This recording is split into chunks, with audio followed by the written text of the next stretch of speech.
one-man show in the history of mankind. Why is it so loud? Shut up. God damn, that's too loud. That didn't help. Why is lowering the desktop audio not helping? Okay, whatever. Shut the fuck up. Welcome, everybody, to the greatest one-man show in the history of mankind. Hey, this is the Dusty Smith Show, and I'm your host, Dusty Smith. Thank you for joining me tonight.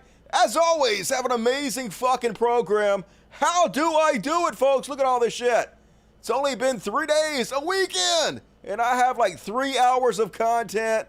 Dusty, bringing you the goods. I got the nuts, everybody. I got the nuts. So thank you for joining me tonight. Gonna cover the Lauren Boebert. Apparently they called the cops on her. Good. Love to see it. Gonna cover Trump's new... It's a cult. Always a cult. Gonna cover his cult antics as we want to do. Gonna sing the Q song. For those of you who missed the Q song, it's coming up, folks. All of it. All good. So let's go ahead and kick it off, folks. Open your hymnals to page 1, because it's time for...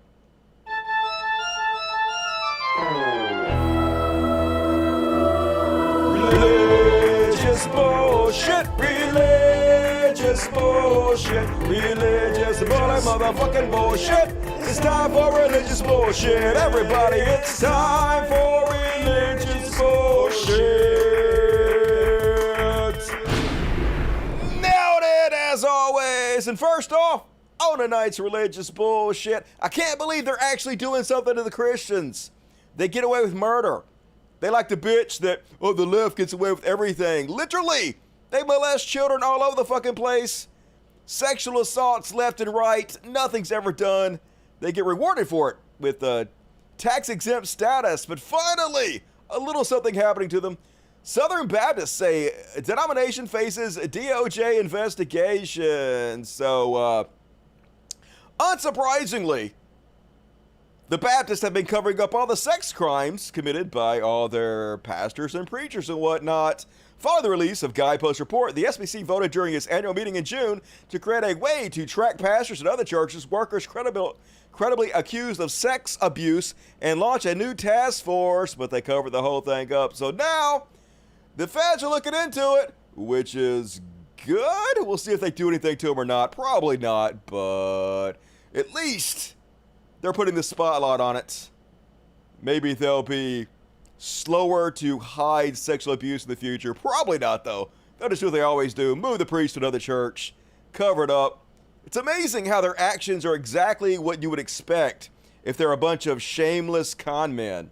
You know, if they were actually followers of the one true God, the all-loving, all-knowing, all-powerful God, you might think, hey, they're going to turn in all the sex offenders. For one, because it's the moral thing to do. And for two, they actually believe in the God that they talk about. You know, the God that's jealous and righteous and that will take vengeance upon you. And if they actually believe in that, you might want to turn in the sinners, not let them continue to abuse children. But nope, as always, they don't actually give a fuck about anything they say. It's all lies, so they just shuffle them around so they can abuse more people. So get them, government, get them! But they won't. Nobody will be held accountable because no one ever is. And then, on religious bullshit, prepare your shock face, folks. Another one. According to Burlington County Prosecutor's Office, the FBI allegedly discovered that Arnaud de Blasi distributed more than 11,000 photos to 30 different people in an online chat room. He is a former youth group director at the Holy Eucharist Parish. Yep. Like, I talk about this all the time, but this is the one thing I don't get about pedophiles. Like, even if you were a pedophile, right? Which I don't get, but I guess, you know, if you're fucked up in the head in that way. If you go out and you share child porn pictures, you're 100% going to get caught. They're going to fucking catch you. Why would you even take that chance? Even if you were fucked up in the head enough to be a pedophile, you have to keep it to yourself. Absolutely. Go get therapy. Like, go find a therapist that can't, like, tell the cops about anything. As long as you don't, like, act upon it, there's nothing for them to arrest you for. Just never fucking act upon it. Go see a therapist. Work that shit out. But do not share child pornography online. You will get caught every fucking time. What is wrong with you people? I guess a lot is wrong with them. But now former Cherry Hill Church Youth Group director is facing child pornography charges. Arnold D. Blasey was arrested last Tuesday at his Marlton home after an investigation found thousands of child porn images on his home computer and cell phone. What is wrong with you? But like I always say, how come it turns out that so many priests and preachers and pastors are pedophile? Well, that's for the same reason that a spider builds their web in front of the front porch light. It's because that's where the bugs are. And being a preacher, that's where the kids are. That's where the dumbass parents give you access to their children. He's a man of God. He preaching the Bible. I'll let him babysit my kid. Yep. Mistake number one, fuckos. At some point, it's a little bit on you. And then, Pastor Greg Locke is back. And speaking of sexual predators, I'm just saying, this guy doth protest too much. I ain't got no sex scandals. Go ahead and look. All right. I am going to go ahead and look. Somebody out him. Let's play this again. Look at the face he makes. I ain't got no sex scandals. Go ahead and look. I ain't got no sex scandals. This is the face Go ahead of somebody and look. who has lots of scandals. Look like a fucking monkey. You got, I guarantee, a list full of rent boys. I don't know if he's pegging them, they're pegging him, but somebody's pegging somebody. You know, gotta be the case of Greg Locke. And then,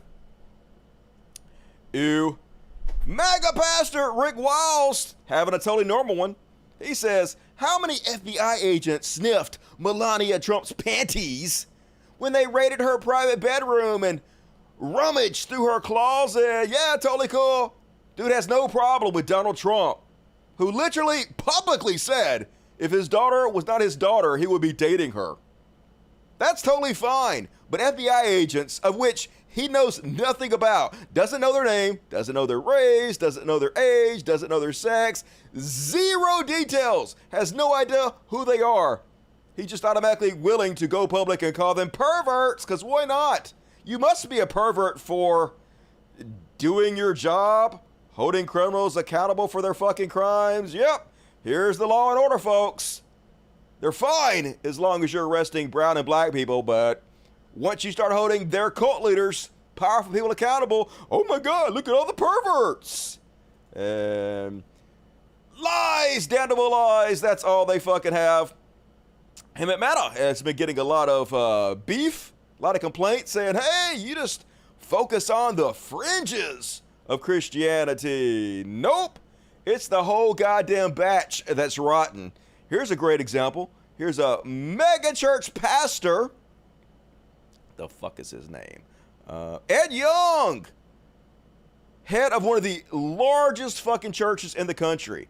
Just gonna make shit up. Here he is gonna make up a definition of woke, because everything's woke these days. Oh my God, it's woke, the new fear-mongering, the woke mind virus taking over. But he can't give the real definition of woke, which mainly is just being socially aware of injustice and discrimination in our world. You know, everybody should be woke, really.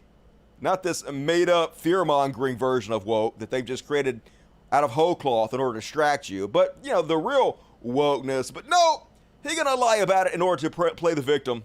Let's have a listen to Pastor Ed Young.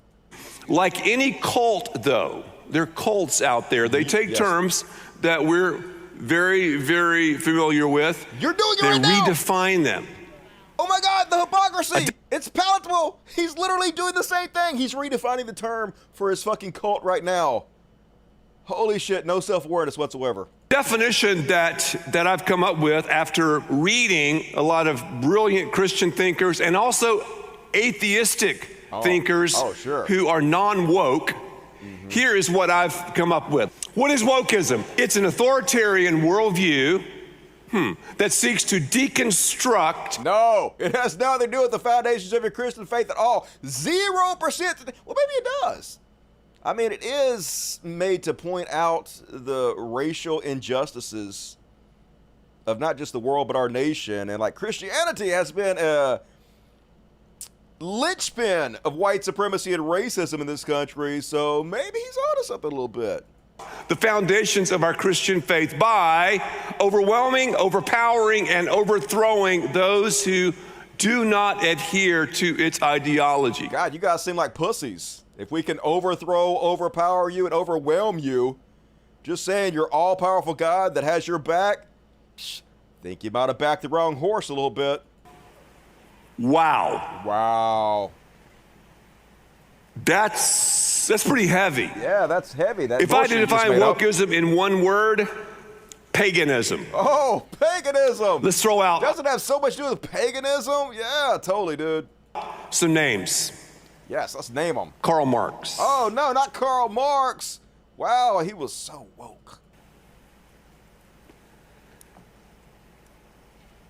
Friedrich Nietzsche. Nietzsche and Sigmund Freud? Oh, my God. You better not let Jordan Peterson hear you talking. He's going to be rolling over in his grave and he ain't even fucking dead yet. And then Hank Kuhneman back. And, of course, he always mad about something, yo. But he got some advice from you sluts out there. You know who you are, you slutty women out there slutting it up. Why you doing that? So he got some good advice on how to land a man. And it's shit I ain't never heard before, so it gotta be good advice. Let's listen. Before you put that picture out on social media, one day, your husband or your wife is gonna have to live with you and live what you posted in your revealing outfits. Okay, so what? Okay? Girls, what do you need to be laying on a bed taking pictures of yourself? It's comfortable and sexy. You're just asking for dishonor, and then you wonder why. I can never find a nice guy. Well, They don't really want nice guys, to be honest with you. That's the reason they're laying there showing their goodies. They want a bad boy to come ravage them. That's advertising. Get the heck off your bed and take a picture next to a cow. That's right, sluts. Get the fuck off your bed and go take a picture next to a cow. It just makes sense. Like, I don't know how many times I've come across a woman who was laying on her bed all slutty and shit, and I was like, I am not attracted to this woman. And then she goes out in the field and takes a picture with old Bessie, and suddenly I want a bone. It happens all the time. So ladies, get on out there and take some cow pics. Super good advice there. Not weird at all from our religious overlords. And hey, preacher, Tanner Fuhr is mad at the friendly atheist. He fucking always is, but gotta play the victim.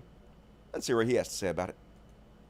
You know, there's so many times that you'll get laughed at, you'll get mocked at, you'll get mocked from the enemies of this world, the enemies of God, you know, those atheists. Oh, no, not atheists. You know, it's so easy today because of social media where you can conversate with people and never even have to meet them. And so it's really easy for all these keyboard warriors to, you know, attack churches, to post. I mean, some churches, the ones that are spreading bullshit, misinformation, hatred, homophobia, transphobia, bigotry of all types, you know, like you, piece of shit like you. It's very easy. You're right about that. You know, posts on their social media sites to, you know, I think of the friendly atheist, right? Oh, no. The militant atheist. Who, friendly atheist. Nothing militant about friendly atheist. You know, when you're a militant Christian, you go murder enemies of their God. When you're a militant right-winger, you go like shoot up the FBI. When you're a militant atheist, you have a blog. Not really the same thing. Who just spends all of his time, you know, quoting you directly, like showing clips of the words you actually say out of your fucking mouth. Trying to, you know, catch something out of some preacher's mouth that he doesn't like, literally so he just can quoting you. Expose them to the rest of the atheists. Yeah, if you don't want to be exposed, maybe don't say all that shit, you know? You love it. That's the reason you fucking say it, because you want attention. Don't bitch when you get the fucking attention that you're literally begging for. You know, just finding a way to mock them. Finding a way to ridicule them. Yeah, we're just literally quoting what you say. It's not very difficult. You mock yourself. I mean, just look at you. You're a walking fucking joke. It's so sad that you're able to make a living doing this. But hey, you're killing religion, so thank you for your service. And then right-wing pastor, MAGA cultist Shane Vaughn, who definitely will not set off your gaydar. Trust me on that one. Want you to know, America, fuck y'all. We fucked. Unless we get conservatives back in power. Stat. His anger is not turned away, but his hand is still stretched out.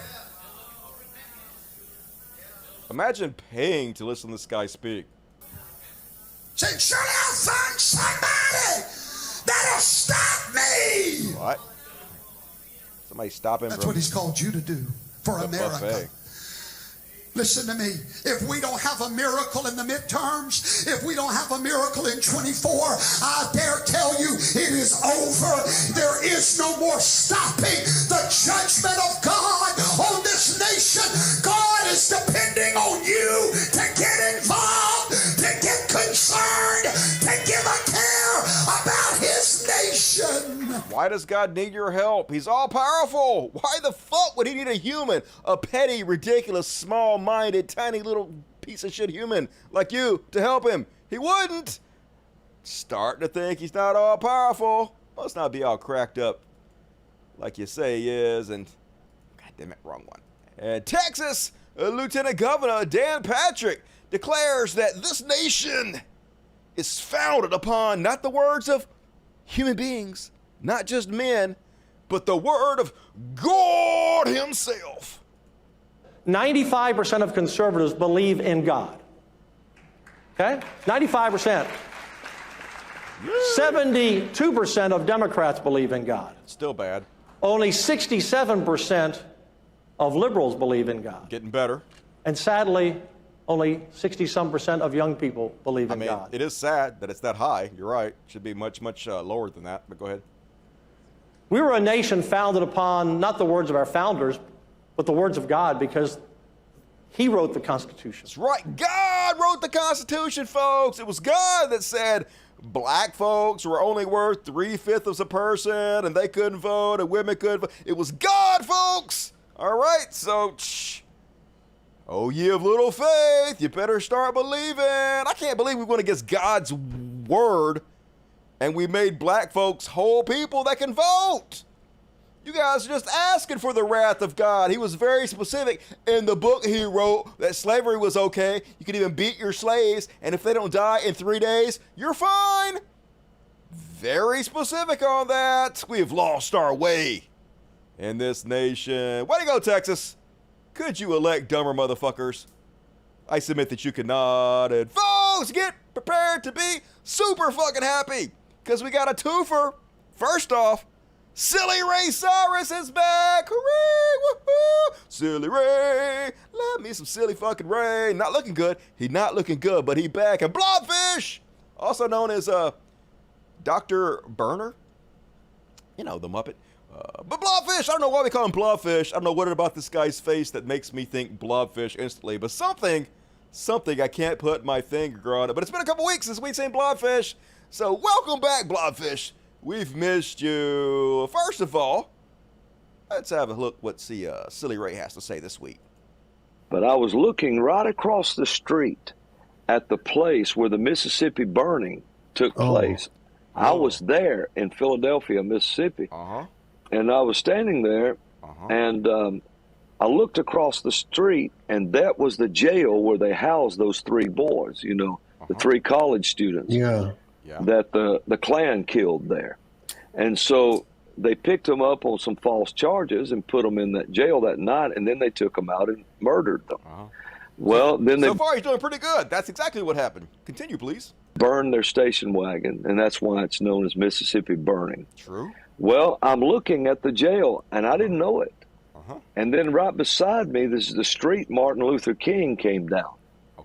And marched there. Well, before I get on the stage, a prophet called me on the bus and said, now he don't know what I'm there for. He said, you are there to close a portal that has to do with voter fraud. It just makes sense, folks. This is how an all-powerful, all-knowing, all-wise God operates. Like a couple decades ago, he let some black folks be murdered brutally so that in his infinitely wise plan, a portal could open in 2022, a portal which caused voter fraud, and then he sent silly Ray Cyrus to close the voter fraud portal in the Mississippi burning church and shell that he allowed to be opened to begin with. It just makes sense, okay? This is just logical. This is the best way an all-knowing, all-powerful God can behave. You know, you might be thinking, why all the pageantry? Who are you to question God's plan? You know, I'm sure he has his reasons. He's bored as fuck, got to make it exciting. I don't know. But, folks, I've been covering Blob-Fish probably 200 times on this show. We've had him on repeatedly, and usually he don't say much. If you guys have been tuning in the show and paying attention, usually he just sits there and he goes, wow, really? Oh, cool. Oh, wow. It's all he fucking ever says. Never challenges anybody, never asks any solid follow-up questions. And so, I started wondering, who the fuck is Blob-Fish? Why Blob-Fish got all these prophets on his podcast? Just sit there and let them say whatever the fuck they want to say. It's the craziest bullshit. Who is this motherfucker? So I did a deep dive on Blob-Fish, and I'm going to do a little section called Blob-Fish, the Expose, a Dusty Smith deep dive. So I looked into it. I know you guys are as curious as I am about who Blob-Fish is, and I know you guys are going to be amazingly shocked at this, but it turns out Blob-Fish is a con artist. Yeah, I was shocked my fucking self. So he runs a website called the Elijah List. It's actually more than a website. Basically what it is a email newsletter. That's how he got started. So he tells his whole story here on how he got the newsletter started. And I thought I'd read it for you because it's amazing. Back in the early 1990s, while still working in the business world, before the words internet and World Wide Web were being used by the average consumer, I was given a word by a prophet in Texas. He said to me, "You will be connecting the prophets by computer." I thought, what's that about? Nothing like that is happening now, not even anything close. I had experienced some prophetic dreams and had given one or two prophetic words, but not much more than that. Over time, the Lord began to put me more and more into the prophetic stream, and my prophesizing started being increased. I began to take prophetic courses, because I guess that's a thing, and was trained through Christian International Florida, headed by Bishop Bill Hammond. So yeah, I mean, can you imagine what a goddamn prophetic course is like? It's like, hey, don't listen to God with your head. Listen with your heart. And they're like, oh my God, I'm a prophet now. Take all my money. However, I am not the same Steve Shultz who was on staff at CI. That has confused a few folks since there are now two Steve Shultz. It's not confusing at all. You're a Blob-Fish. You'll forever be Blob-Fish. I don't even know who fucking Steve Shultz is, dude. So don't worry, no confusion there. Later, I was invited to be the pastoral staff of my local church in Vancouver.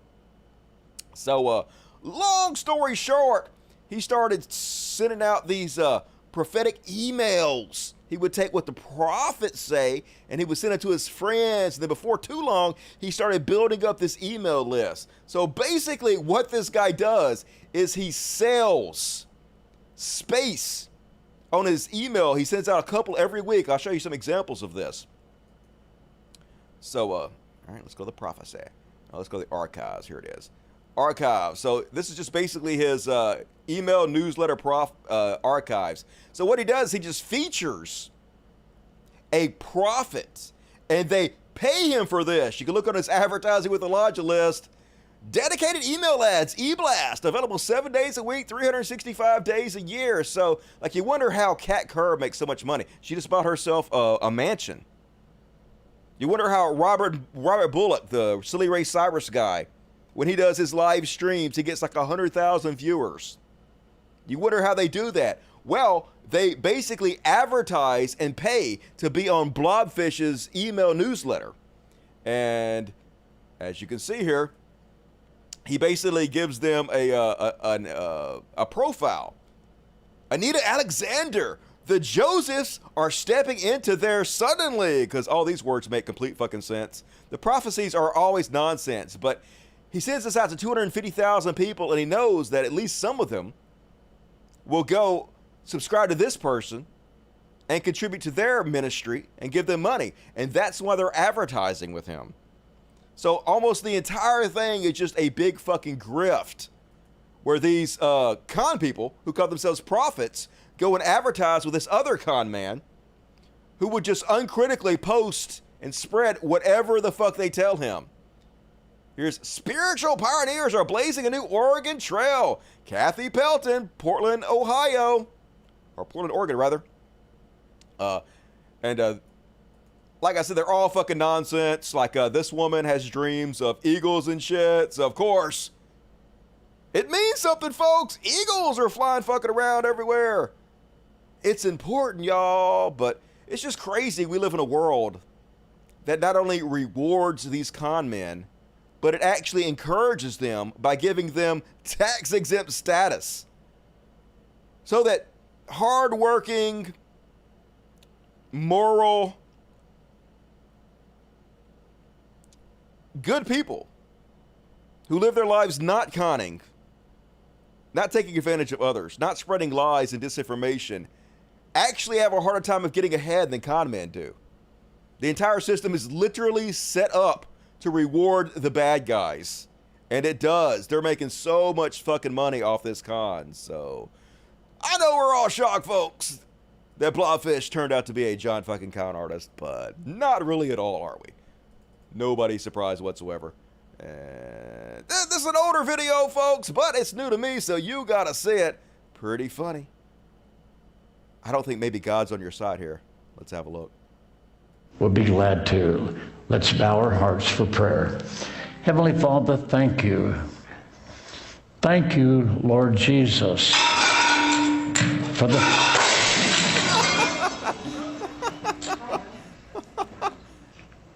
Oh God, because joy has come. I love the look on his face. When the last candle falls, you can see his soul leave his body. Oh God, because joy has come. Fuck my life. Into the world. Fuck my life right now. Oh, and I love the preacher too. Thank you, God, for joy has come into the world. Because joy has come into the world. Thank you, Lord, for the joy that the Savior brought. Yeah, thank you for all your joy. I mean, God did bring us some joy right there. Not in the way this preacher thought he would, but I'm here for it. Thank you, God. That was pretty fucking entertaining. And all right, folks. That's my religious bullshit. Hope you guys enjoyed it. As always, folks, going to read all the super chats at halftime, so get your super chats in early. Get them in often. Why are all the super chats not up here? Holy shit, people have been sending me super chats. I saw somebody sent me some good ones. Oh, my fucking God. All right, let me just read a few of them right now. Been following you for 10 years. What's up, Shayla Benning? How you doing? Long time no see. It's been a while watching your journey. I love the new format. You were one of the ones that helped me convert out of religion. Thank you for amazing content. Hey, no, thank you. Good to see you, Shayla.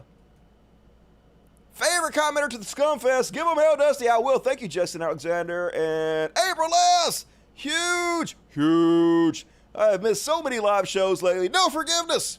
I appreciate your heart rate, Dusty. Keep it up. We need you in these strange towns. All right, you're forgiven. Thank you. That is very generous of you, April. Super cool. And Marx and Nietzsche were miles apart in their philosophy. They're the same person. They're evil, according to that guy. We had one more. Jillian P gave me $25. Hope you're well. I'm in Ottawa, Canada. Just wondering what shows you're watching these days. Better Call Saul, of course. The Sandman. Pretty good. I like that show. I watched the movie Day Shift. And it was okay. And Secret Headquarters is a kid's movie. It was all right. And, of course, The Rehearsal. I think it only had 5 episodes, though. But Nathan Fielder's new show, also fucking amazing. Highly recommended. If you sent me a super chat and I missed it, I'm sorry that it did not take. I tried so hard this time. But I'll read the rest of them at halftime. Get your super chats in. Appreciate it. And now, folks, moving right along. Let me move the chat over here so I can see what the fuck is happening. Time to do a little Trash World. Sing along if you know the words to it. Goes a little something like Trash World, Trash World, dumpster fire, hellish Trash World, Trash World. everything sucks all of the time. Trash world. Trash. Always trash world all the time on the Dusty Smith Show. And first off, guys, hear about the founder of Whole Foods, John Mackey, bitching because nobody wants to work anymore. Man, I can't stand motherfuckers like this. Whole Foods was supposed to be like a more left-leaning grocery store, right? Sold a bunch of organic food, but it was just really overpriced shit for dumbasses who think organic foods are actually healthier. And they're not. They're not fucking at all. Organic foods, not any better than regular foods.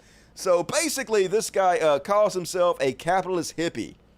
But all that is code for, hey, I take advantage of dipshit lefties who are willing to overpay for the same food you can get any fucking where else. The same nutritional value, the same everything. You're just going to pay more because I'm tapping into the segment of ignorant lefties who were scared of science and genetically modified foods, which are mostly good. We shouldn't fear science. Science is doing what it's supposed to do, making the food more plentiful so people don't starve to death. But if you're scared of science, scared of Monsanto and shit, then you'll go pay this dipshit exorbitant prices for his food, and he don't give a fuck about you or his employees. I guess now he's leaving Whole Foods and he's bitching about, oh my God, everything's so woke now. Everything's so fucking lefty. So stop shopping at Whole Foods. Fuck this place and fuck this guy. It's very hard to sell people on, hey, your job at Whole Foods is to make as much money for these shareholders as possible, he said. That's not aspirational. And every business has potential for higher purposes besides maximizing profits. And that comes in between. Ultimately, the purpose of business is to create value for customers. Yeah, Whole Foods don't create no fucking value for customers. That's why Amazon bought it. Jeff Bezos, all about making that dollar bill, y'all. He's not going to do anything that actually helps consumers. He's just going to con you out of your fucking money. So don't shop at Whole Foods. Long story short there. And then, folks, so there's this guy. What the fuck's his name? Let me go ahead and find his name. His name is, here he is on here somewhere. Stoned Baby. And I guess he is a chud. For those who don't know, chud stands for cannibalistic humanoid underground dwellers. They're basically conservative zombies. They have very little electricity in their brains, so they can barely do anything other than just repeat whatever the right-wing narrative is. Brains. They walk around one of other people's brains because they don't have any. So anyway, he loves sending me right-wing talking points, right-wing stories, and he's like, why aren't you covering this, Dusty? Where are you at? Like, I'm fucking afraid of it. And I love when he sends me this shit because I'm not afraid to cover this stuff at all. So first off, apparently there's this story about these two gay guys who adopted a child and molested him. So needless to say, right-wing bigots are all fucking over this story. They're like, see? We were right. Groomers. All gay people are groomers. This is why we can't let gay people adopt. Of course, they never say anything about heterosexual couples adopting. Like if I point out, like I always do, all the straight people who are continuously molesting kids, never say, hey, we shouldn't let straight couples adopt because of this guy over here that molested kids. That's straight. They don't ever say that. But you don't expect them to be consistent in their ideology. So this dude sent me this one. Horrific story! Why do you feel like adoption agencies might be quick to give gay couple children to meet a quota or avoid being labeled hateful? Their background checks should not be any less rigorous. These poor kids were failed so many times. I mean, I do agree that gay couples should have the same background checks as other couples. Is this a thing where they're more lenient on gay couples than straight couples? That doesn't sound true. Anyway, here's a TikTok video from this right-wing chud making a big deal about it. So in Georgia, a gay couple has been arrested under allegations that they're using their 2 adopted sons for child pornography. Now, first, let me get this out of the way. These guys are liberal activists, okay? They're not. I actually will show you. So apparently they were on vacation and they went to the they went and stood in front of the Civil Rights Museum, and they went, yeah, take a selfie at the Civil Rights Museum, and that's it. That's the only evidence whatsoever that they have any political affiliation whatsoever. They're not activists in any fucking possible way. I'm going to show you their Instagram pages in a second. But what they're trying to do here is they're trying to further this narrative that they have that all gay activists are simply gay activists because they're trying to groom your children so they can molest them, which is obviously not fucking true, right? But in order to continue this bullshit narrative, they have to label these horrendous criminal motherfuckers as gay activists to fit their narrative. But please continue. Over on their Instagram, they're posting photos in front of the Human Rights Campaign headquarters with Black Lives Matter fists. Yeah, the whole power fist, that's been around a lot longer than Black Lives Matter. Just because you do that doesn't necessarily mean it's connected to Black Lives Matter. But yeah, they were on vacation and they stopped to do a selfie. That is not activism. That does not mean they're activists. But I understand why you have to lie. Continue, please. Okay, and the leftist media is absolutely silent. The leftist media is not silent. I looked this up, and this is being covered by all different types of outlets all over the world, in fact. Let me also say, this is exactly what we're talking about when we say we're going after groomers, okay? These are groomers. Being anti-groomer is not anti-LGBT, but sometimes... It is. It's absolutely anti-LGBTQ plus, because what you're doing is you're trying to paint these guys as some kind of gay activists when they're absolutely fucking not. And the reason you're doing that is to slander LGBTQ plus activists. That's exactly what you're fucking doing. It's very transparent, you lying sack of shit. Gay people are groomers, and guess what? These two liberal activists are giving the entire community a bad reputation. You're literally the one giving the entire community a bad reputation by trying to associate them with the entire fucking community in order to slander the entire community.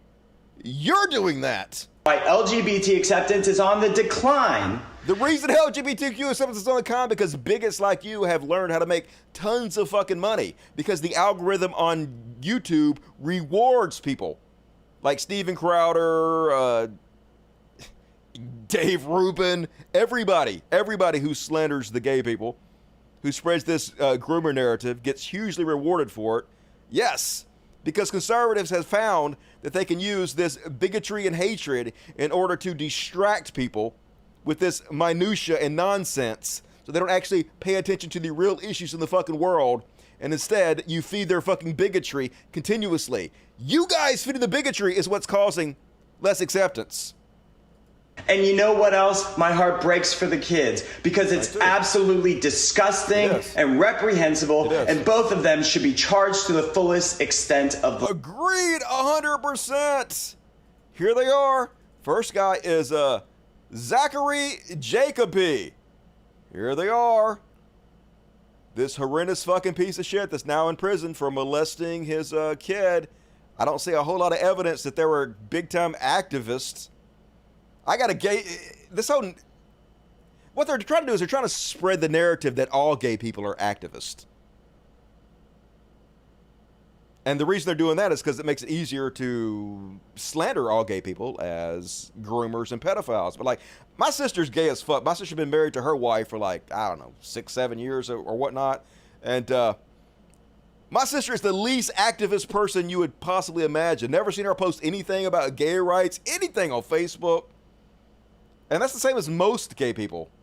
They're just living their lives. They're not involved in any kind of fucking activism, just like these people don't appear to be involved in any kind of activism. Here's the other guy, William Zullock. Here's his page. Somebody get this guy a fucking sandwich in prison, please. Or don't. Fuck that guy, really. But yeah. Here's the weird thing. The guy posted this to me like posting a story about two gay guys who molested a kid as some kind of gotcha. Like, I'm scared to fucking cover it. But, folks, gay people are just like everybody else. Which means a large percentage of them are giant, horrific pieces of shit.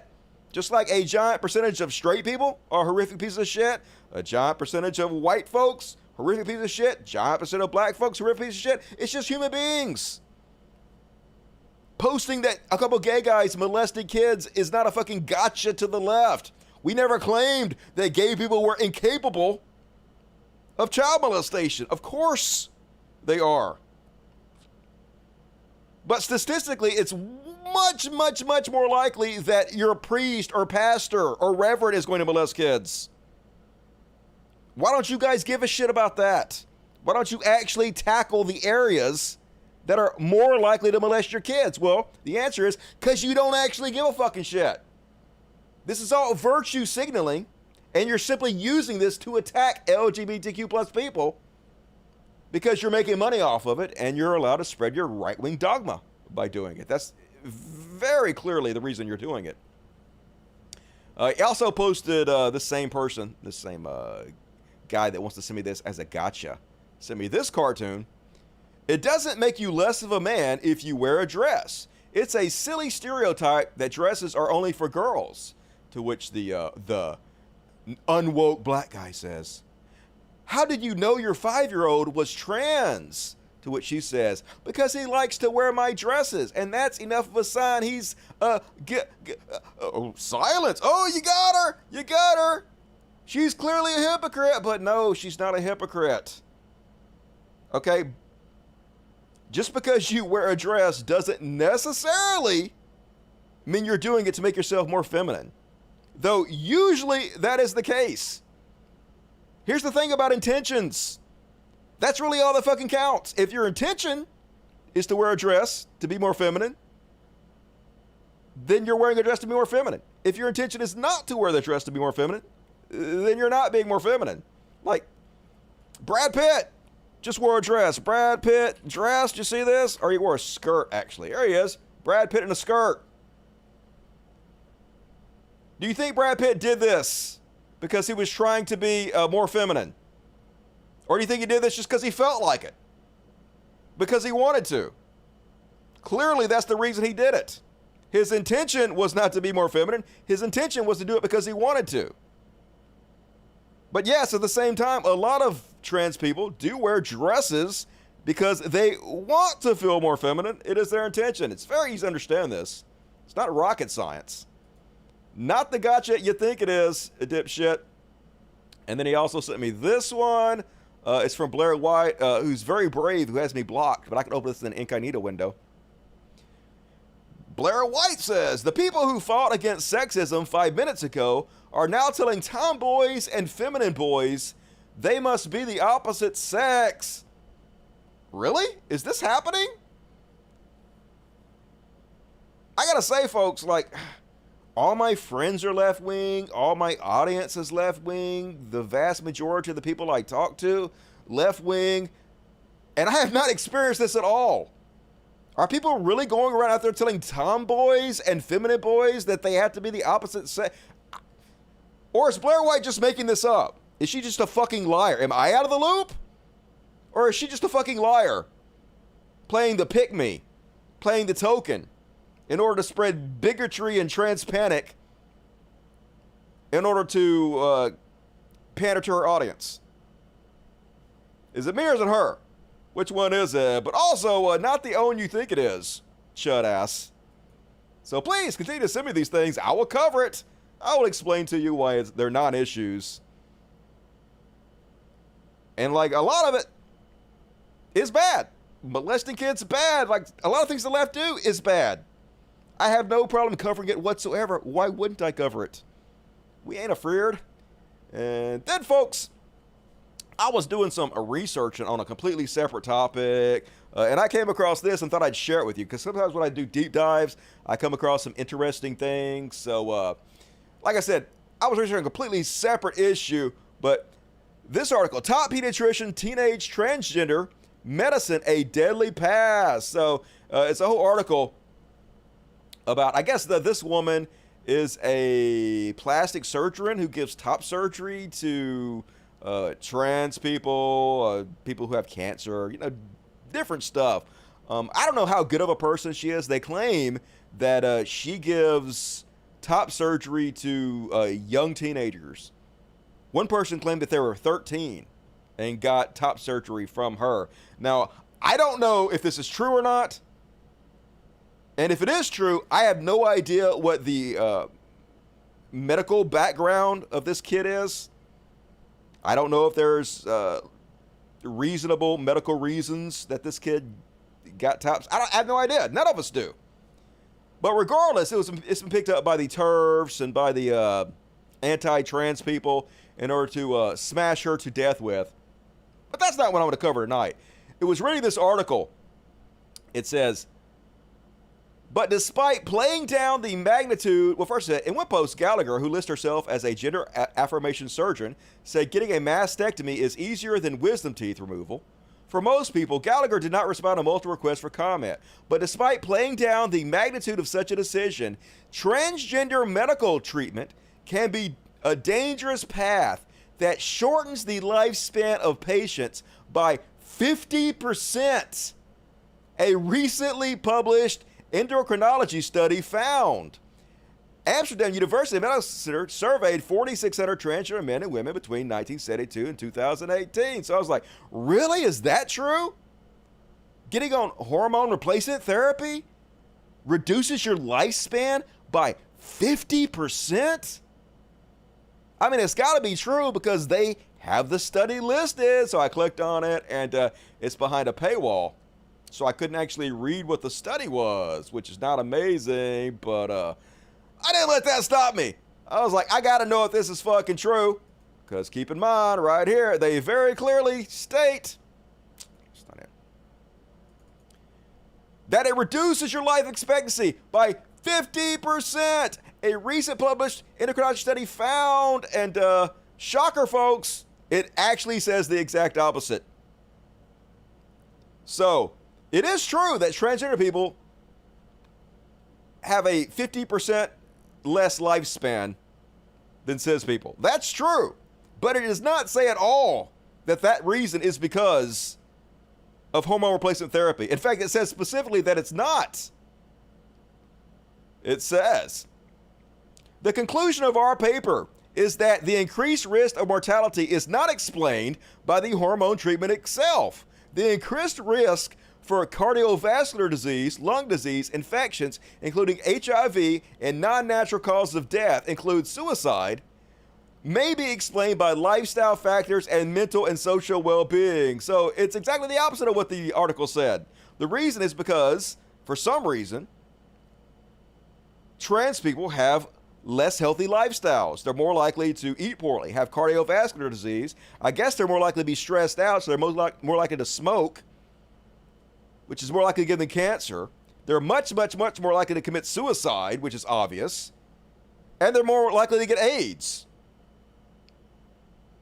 People don't die nearly as much of AIDS as they used to, but when this study started, which is a couple decades ago, a lot of these deaths occurred because of the AIDS epidemic. So shocking that they would lie, but I was like, what? How could this be? How could this article on this Washington Examiner right-wing website be lying? Because they have doctors that back it up. Along with the high mortality rate comes cancer, stroke, tumors, and a whole host of medical problems, said Dr. Quentin Van Meter, president of the American College of Pediatricians. And I was like, holy shit, this is the president of the American College of Pediatricians? Well, he's obviously knows what he's talking about, right? American College of Pediatricians sounds super fucking official. It sounds like an important think tank. They must know what the fuck's up. So, of course, I Googled it, and the American College of Pediatricians is a fringe anti-LGBTQ hate group that masquerades as the premier U.S. Association of Pediatricians to push anti-LGBTQ junk science, primarily via far-right conservative media and filling amicus briefs in cases related to gay adoptions and marriage equality. So, shocker, always lies with these people. They have to start these fake organizations that sound really official and important in order to fool you into believing they have the credentials to speak out about the shit they say. But it's just thinly veiled homophobia, anti-trans activism.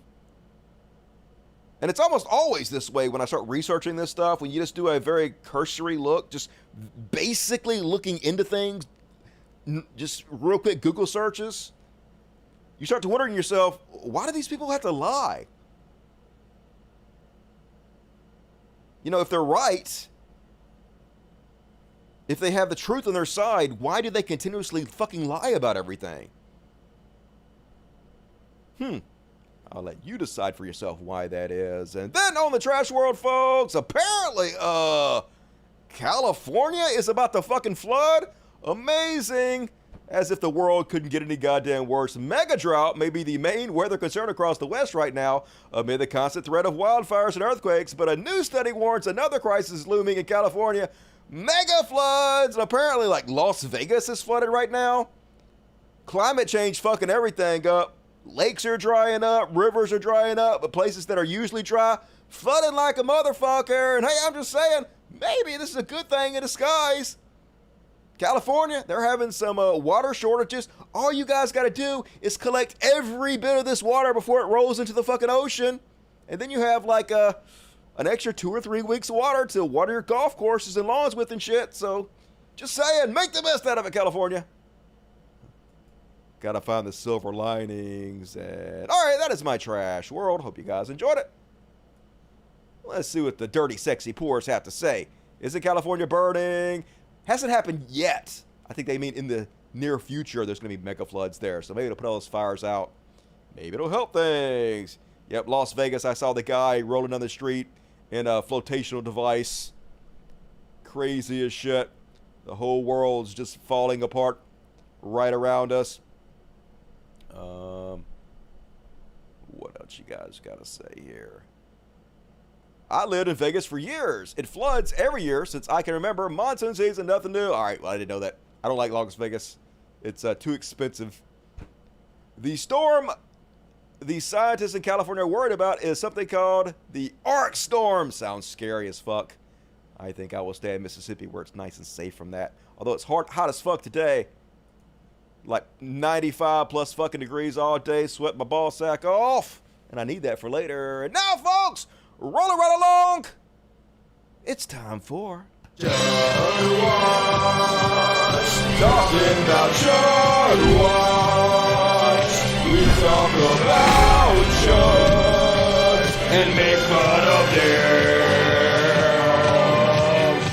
Yeah, we do. And start off Judd Watch with a depression here in my home state, Mississippi. This is how fucking evil they are. Mississippi will send back feds rental aid even as housing needs remain high. So the feds sent money to help poor people pay their rent so they don't get evicted. And our piece of goddamn human excrement, Taint Reeves, is sending back $130 million federal dollars that is meant to help poor people not get evicted. Free money. And he's sending it back. Why is he sending it back? Because he says it disincentivizes work. You motherfuckers ain't working enough. We give you this free money to keep you from getting evicted. Then what reason do you have to go out and work for slave wages? You don't have any reason? Well, gonna send the money back to the government. Fuck you, poors. Who gives a shit if you get evicted? Better go get you a low-paying job for basically no goddamn money. Super cool. The cruelty is the point with these motherfuckers. And the sad thing is, he'll get elected again and again and again. Because that's what we are as a state here in Mississippi. Bottom fucking feeders. Trash. And then, more Trump news this week, and it's hilarious to see them spin, folks. Could you get any more can't talk today. Could you get any bigger of hypocrites than the Conservative Party is right now? It's exactly how they're acting. The FBI is investigating Hillary. This proves that Hillary is corrupt. But when it comes to Trump, the FBI is investigating me? This proves the FBI is corrupt. Yep. I can't believe you're actually investigating me of my crimes. Can't do that. Of course, the dumbasses are out in mass force. Here they are outside in front of Mar-a-Lago protesting. Because, of course, they're protesting the FBI taking back classified nuclear secrets.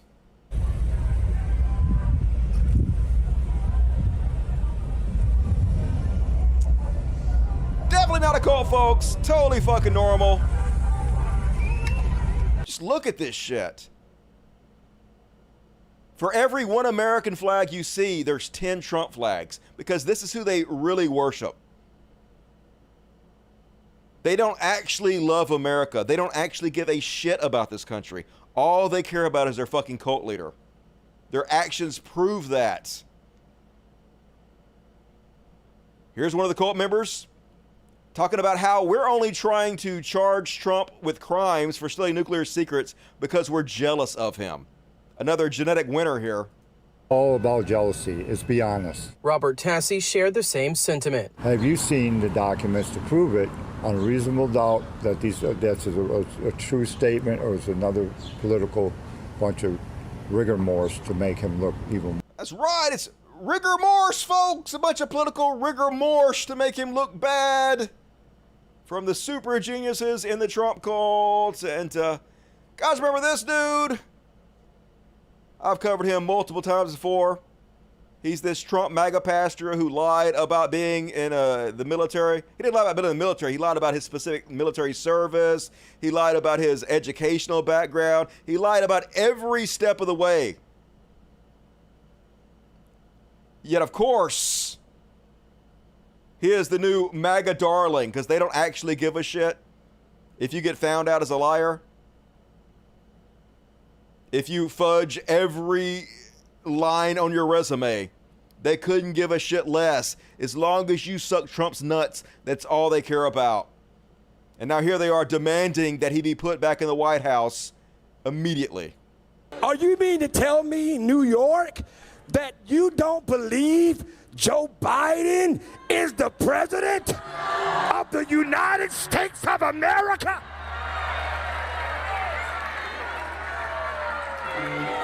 It's all professional wrestling. You mean to tell me that you don't want Donald J. Trump to come back later? You want him to come back right? The old whiteys love it, don't they? What a diverse crowd. They love their tokens. Now! Now! Train seals. Shut now! Shut now! Shut now! Now! Now!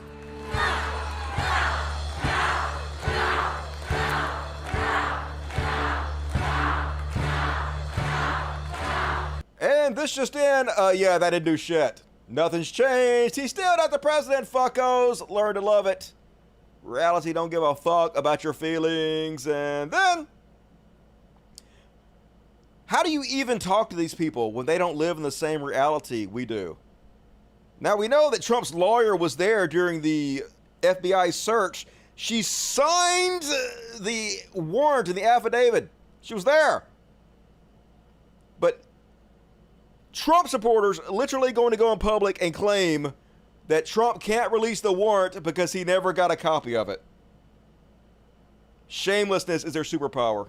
If you are watching the corporate media right now, you're hearing this argument constantly that why doesn't Donald Trump turn over the warrant? Well, the reason he doesn't turn over the warrant is because no one would give his attorneys or him a copy of the warrant. They don't have a copy of it. Yes, they do. That's why he's not turning it over. This is not he true. Doesn't have it. Want to talk about a constitutional infringement? This is the highest level of constitutional infringement. It would be if it were true, which it's fucking not. They will say anything. You cannot debate these people. You cannot have a conversation with them because they don't live on the same fucking planet. They don't care what the truth is. They'll say one thing and they'll say the opposite the very next sentence. And they never admit they're wrong. Never take any responsibility. And here's convicted felon Dinesh D'Souza. Got some advice for Trump. Hey, Trump, what you need to do is you need to have a new 2024 campaign slogan. He proposes the slogan, "No more Mr. Nice Guy." Yeah! Because Trump was being so nice before. You thought Trump was a piece of shit before? Now, you wait. Now he's really going to ramp up the fucking ridiculous piece of shitness, isn't he? Isn't that a great idea? But of course, this will probably work for conservatives because all they care about is upsetting people. All they care about is hurting people. So him saying, hey, I'm going to be even a bigger piece of shit next time, that probably will get him a couple million votes. So good idea, convicted felon Dinesh D'Souza. And then, folks, have you seen Trump's new legal team? I wonder what criteria he's using to pick his new legal team. I don't know. Something about all these ladies seems similar. But I mean, I guess it's probably pretty smart. I mean, before, he went with old white dudes like Rudy Giuliani, and that didn't really work out well for him. So, guess he's trying something new. Good luck, Trumpy boy. We'll see how that goes for you. And then, apparently, they took his passport. I guess Trump is a flight risk. But dude is like Michael Scott from The Office. I declare bankruptcy! He doesn't think he has to go to the regular legal channels or file paperwork or do anything. He thinks he can just get on his social media website and say shit, and it makes it legally binding. He's like, oh great, it has been just learned that the FBI, in its now famous raid of Mar-a-Lago, took boxes of privileged attorney-client material and also executive privilege material, which they knowingly should not have taken. By copy of this truth, I respectfully request that these documents be immediately returned to the location from which they were taken. Thank you. Yep.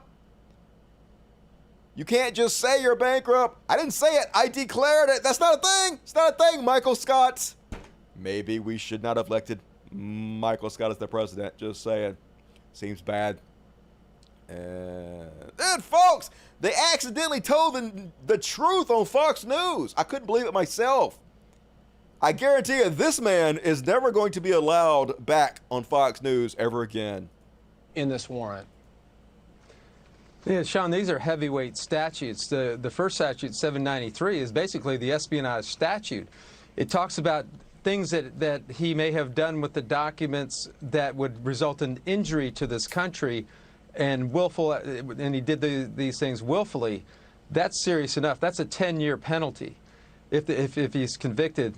Now, the third statute, which is an obstruction-related statute, carries a 20-year penalty, and it basically says that it alleges that he somehow impeded an ongoing matter, which could have been the grand jury investigation of what we now know is an espionage case. So this is a much more serious case than just possession of classified documents. Yeah, we were led to believe that this was all about just document possession and some argument about how getting these documents back into the archives. Far from it. They're alleging actions on the part of this ex-president and things that he has done that can only be coming from informants. Yeah, we'll see. We'll see if Teflon Don actually pays any penalty for his crimes. Hopefully he will. But you guys might have heard the new argument that Trump and his sycophants are putting out. Basically, Trump has declared that any documents he takes are automatically declassified, which, is not a thing. There's paperwork and shit you have to go through. You have to actually let people know that you've declassified the documents, especially like nuclear secrets. Have to have like the Department of Energy on board with the declassification process. But no, it's Trump. And he's just like, hey, I've just declared that any crimes I commit are not crimes, because he thinks the president can just do whatever the fuck he wants to, like Nixon did. If the president does it, it's not illegal. They're literally using Nixon's words now to try to back up Trump's assertions that he could just declare anything he wants to, unclassified. Does not tell a soul. It's like a magical spell. Hocus pocus. Declassified. But of course, that's not how our fucking system works. And here's his former national security advisor. No, not Obama's. Not George Bush Sr.'s, not Biden's. Trump's, the one Trump picked. This is his guy explaining why he's full of shit. When I became national security advisor, nobody briefed me or informed me that this policy or order was in effect. I was never aware of anything even remotely approximating that policy, and I haven't heard anything of it since I left. If he, in fact, said something like that, When was it memorialized? When did the White House counsel write it down? To whom was it distributed? But if he did take materials out of a safe space to the residents, it would have to be documented what they were, each document, so that people would know what had been declassified. And I know of no logistical train, no paper train at all that says what's declassified and what's not. When I became... And that's because it's all bullshit. He just made it up. He will literally say anything in order to get out of trouble. And his cult will spread whatever bullshit comes out of his mouth. And shockingly, Russia is going on the air and bragging that Trump has already given them the classified documents and they're reading it. Оказывается, против Трампа расследуется дело о пропаже секретов. Let me go back. It says, turns out that the investigation against Трампа Trump расследуется дело о пропаже секретных документов has to do with the disappearance of secret из Белого documents дома, которые касались from the White разработок House нового related to the development of new nuclear weapons ядерного оружия США. by При the этом, что это U.S. за оружие, The что FBI isn't saying what kinds в of итоге нашли в weapons особняке у Трампа, на этот счет or what they found in Trump's estate. ФБР не сообщает. Хотя, Obviously, if there were any important documents, очевидно, если важные документы they've been studying them in Moscow for a и while. были, то их давно изучают в Москве. Just giving the game away. Now, maybe they're joking. Maybe they're just trolling. But who the fuck knows at this point? Not me. And speaking of Russian propaganda media, they love Tulsi Gabbard. You know, they've been sharing all kinds of video footage of Tucker Carlson on state-sponsored Russian media. And now that Tulsi Gabbard has hosted the Tucker Carlson show, now she's their new darling. Let's have a look. Tulsi Gabbard, давайте послушаем. Love her. Yay! Look at Tulsi spreading Russian propaganda directly on the #1 news network in America. Amazing! We love you, Tulsi. You could have dual citizenship like Steven Seagal. Your fucking chud ass. And then on the Chud Watch. True story. Top comments on Trump forums right now are just trying to ID the specific FBI agents who are part of and signed off on the raid so that they can be helicopter passengers, a reference to Chilean dictator Augustus Pinochet murdering dissidents by throwing them out of helicopters. Apparently, Trump released the warrant with the FBI names unredacted. And like I told you guys in the last show, when the Trump supporters went to the FBI office and tried to murder the entire FBI building, so unsurprisingly, his crazy-ass cult are trying to find out exactly who these FBI agents are so they can threaten them with death. No telling if one of their crazies will actually go further than that and actually try to harm some of these people or their families. Don't be surprised if it happens. And then, did you guys hear about this one? Mercer County man charged with threats to kill FBI agents after a Mar-a-Lago search. This is exactly what it's leading to, folks. This is what all the conservative politicians going public, calling the FBI criminals, saying that they're just attacking Donald Trump because he's trying to expose pedophiles and they're actually the pedophiles themselves and they're trying to keep him from doing that. This is what it leads to. A Mercer County man threatened online to murder FBI agents after the Bureau's search of former President Donald Trump's Florida estate last week, saying, "Come and get me, you pieces of shit feds, and I am going to slaughter you," according to a federal complaint filed Monday in Pittsburgh. Adam Buys, 46, is charged in U.S. District Court with influencing, impeding, or retaliating against federal law officers.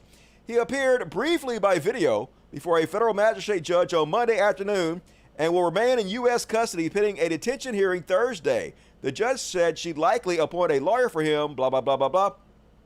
He was like, "You'll never take me alive, coppas." Basically, my only goal is to kill more of them before I drop, Mr. Buys wrote Thursday. "I would not spend 1 second of my life in their custody." Spoiler alert. Yeah, he gave up with that incident. They came forward with her. He was like, "Oh, I'm sorry, Mr. FBI agents, please don't hurt me." Just like the fucking pussy he goddamn is. All these gravy seals, these LARPing sacks of shits. Delusions of grandeur. They're so fucking tough until the gun's in their fucking face. If you work for the FBI, then you deserve to die, he said. So, good luck in jail, dipshit. I'm just glad they got him before he was able to kill somebody. But he's not the last one. They are going to kill people. This is going to happen. And when it happens, they'll just be like, don't blame us. We said to be peaceful one time 2 years ago. So, plausible deniability. And also a true story. Republicans are responding stronger to Mar-a-Lago being searched than they did for the Uvalde school shooting. They care much, much, much less about 20 murdered 10-year-olds than they do a criminal being investigated. Because it's a fucking cult. And then, folks, this just shows you how much they've changed and how quickly, and how little integrity they have. So I'm going to show you a clip right after this of Charlie Kirk being completely incensed that Trump was investigated, that the FBI raided Mar-a-Lago. But here's a clip from just a couple years ago, right before Trump became president, of Charlie Kirk. Look what he had to say back then. I guess it's good optics for Donald Trump. I don't understand how he thinks he's going to bring the party together when just, I think, what was it, a week ago, he publicly retweeted an image that went directly after the spouse of Senator Ted Cruz. I don't understand how he thinks he's going to bring the party together when in an interview with CNN, he keeps on calling Ted Cruz Lion Ted. I don't think that's exactly the uniter that you want. And look, last night, it was laughable, his appearance on Chris Matthews. Are you kidding me? This is the guy that's going to bring the party together that says women should be punished because they pursued an abortion. This guy is I think he's self-destructing in front of us. You see it in the polling in Wisconsin. You see it in the polling in California. I would say right now, it's a 50-50 chance that Donald Trump walks out of Cleveland with the nomination. And there's a lot of forces at B that are pushing back against it. John Lambert, you're with the... So that was then, folks, but money's a hell of a drug. Shameless grifters will sell out their own mothers for an extra $1 or $2. Case in point, modern day Charlie Kirk. Oh, it's very clear what's happening here. There's no going back. This is no longer a debate of tax policy. It's no longer a debate of, well, you know, I think the Democrats mean very well. We just have different ways of getting there. They raided our president's home. There is no going back from this, everybody. There is no going back. And we need to send a message to the media right now because we got a lot of them. We got the New York Times and all of them. The raid at Mar-a-Lago only makes me like Donald Trump even more. Woo! The more of a piece of shit he is, the more I love him. The more crimes he commits, the more I want to support him. Because look at all the people that are angry and upset that he's committing all these crimes and stealing nuclear secrets. The more he hurts people, the better I love him. Because that's what I'm all about. That's all I got, folks. Completely soulless, no integrity, lacking any humanity whatsoever. Just a complete sellout in every goddamn possible way. Watermelon head Charlie Kirk and crazy ass Rand Paul wants to make espionage legal. Rand Paul says the Espionage Act was abused from the beginning to jail dissenters of World War I. It is long past time to repeal this egregious affront to the First Amendment. Repeal the Espionage Act. The Future of Freedom Foundation. I mean, isn't Trump who made it a felony to do what he did? Why didn't you say anything about it when he was passing that law there, Rand Paul? He's like, who cares if Trump sells nuclear secrets to Saudi Arabia? Why is that even a crime? Make it legal, says Rand Paul, who strangely is in love with Russia himself, likes to vacation in Russia. Wonder if there's anything to find there. Somebody should look. And folks, it is impossible to tell Jimmy Dore's show now from any other right-wing podcast. I dare any left-wing person come in here and tell me they're a fan of Jimmy Dore and they're actually on the left. Bullshit. No, you're not. No, you're not. You're fake. You're fake as fuck. It's not because I'm a genius that I can see these people coming a mile away. It's easy to predict these people's behavior if you just look at their actions. Because these grifts repeat themselves. It's the Sargon grift. It's the Dave Rubin grift. It's the Tim Pool grift, where they pretend to criticize the left from the left, but they're actually nothing but right-wingers. I'll play the clip for you. Here we go, folks. Tell me this isn't just a straight-up right-wing podcast at this point. Another statute makes it a crime to mishandle classified records, either intentionally or in a grossly negligent manner, which is what Hillary Clinton did, which is why she should have been prosecuted but wasn't. A separate investigation related to efforts by Trump and his allies to undo the results of the 2020 presidential election and the January 6, 2021 riot at the U.S. Capitol has also been intensifying in why this is all about not letting Trump run again. They don't care if it's DeSantis. He's beholden to the same people. It's Trump that is the problem. DeSantis is beholden to the same establishment, and he doesn't make everybody, he doesn't say grab him by the... It's the establishment, you shitlibs! I mean, how is Trump not part of the establishment? Every single conservative that has been in power for decades licks his ball sack. They spread his hairy asshole open, and they just tongue the shit out of that. What is he doing that is so anti-establishment? Tax cuts for billionaires? Getting rid of abortion? Literally putting forth every single old-ass conservative policy they've always tried to push. What are you even fucking talking about? It's just straight-up MAGA propaganda at this point, and it gets worse. Pussy. He's probably the guy scheduled to come in and keep it going after everybody gets sick of woke. And That's they go, right. here, we prepared a great, he's not woke and he's not going to groom your kids. And then he'll do all the stuff, all the same corporate Florida. It's straight up right-wing propaganda. Every bullshit right-wing negative they're spewing. There's nothing lefty about this show at all. That they all do. You know, I see people like Biden administration supporters on Twitter already saying like, well, you know, this had to get signed off by a judge. It had to get, this is a big, if you haven't figured out how politically motivated our judicial system is already between Julian Assange, between the Hunter Biden laptop scandal, between Russiagate. Trump appointed the goddamn judge. Now he gonna claim Russiagate was false when we have Manafort, the campaign chief of Trump, admitted he colluded with Russia. The fuck are you talking about? Already between Julian Assange, between the Hunter Biden laptop scandal, between Russiagate, January 6th, all of this stuff, you are completely missing the point and living under a rock, because this is exactly what the judicial system does. It's all about kickbacks, payouts. You know, I scratch your back, you scratch mine. And you're right, Jimmy, this is about them making sure that Trump can't run again in 2024. I just don't want them to be disappointed again. I know they've gotten their hopes up so many times, and I just really hope that the thing that a judge said it is a thing, and the top secret information is really... So this is what's known. These are political prosecutions. January 6th is also a show trial. January 6th, where they tried to overthrow the government and install Trump as a dictator? Just nothing but right-wing narratives here. This is all, again, this is not about finding justice or getting liberty, or this is all about politics. This is all about the establishment, Republican and Democrat, coming together to get rid of Trump, the outsider. That's what this is. Now, am I wrong? This is the same guy who tried to downplay how horrible Trump would be as president before he was elected the first time by declaring that there was no way Trump would put two different Supreme Court justices in there. He put in 3.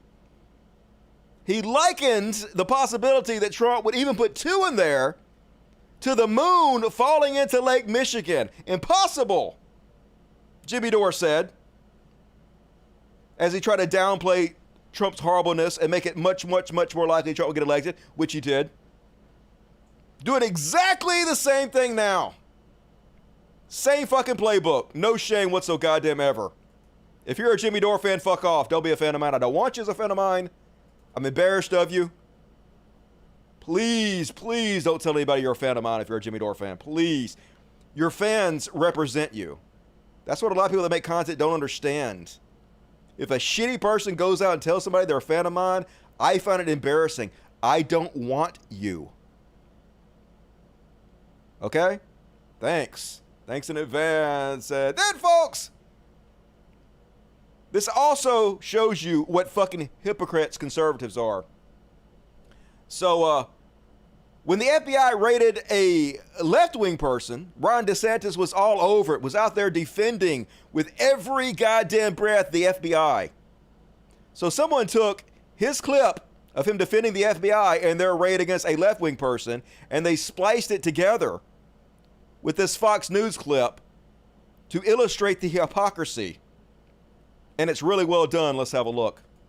When this raid happened, and it was a raid. It's not a raid. I mean, with all due respect. It, of course, was a raid. It was not a raid. They were serving valid process in accordance with the laws and Constitution of the United States and the state of Florida. They did it with integrity. They did it with honor.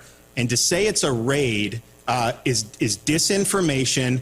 And you guys need to drive. Excuse me. Answers tonight. Excuse me. It is ridiculous for anybody to call it anything other than that. I don't know what you call a bunch of people unannounced breaking into your home like this and taking whatever they want for themselves. That's exactly the definition right there. You guys need to look at facts and stop trying to feed narratives. I understand why you do it, but it's not supported by facts, and so you should be better than that. You don't raid the president's home before dawn with dozens of agents for a few documents that may or may not belong to the National Archives. Excuse me. No, excuse me. I'm not going to let you get away with it. These people did their jobs. They've been smeared as the Gestapo for doing their jobs. They did a search warrant. Well, call me a skeptic. I don't buy that for 1 second. What you just said is editorializing. The fact that the FBI, I think this is something else that's very upsetting to the American people, has been focusing their time and energy and resources on this. What were they supposed to do? Just ignore it? Of course not.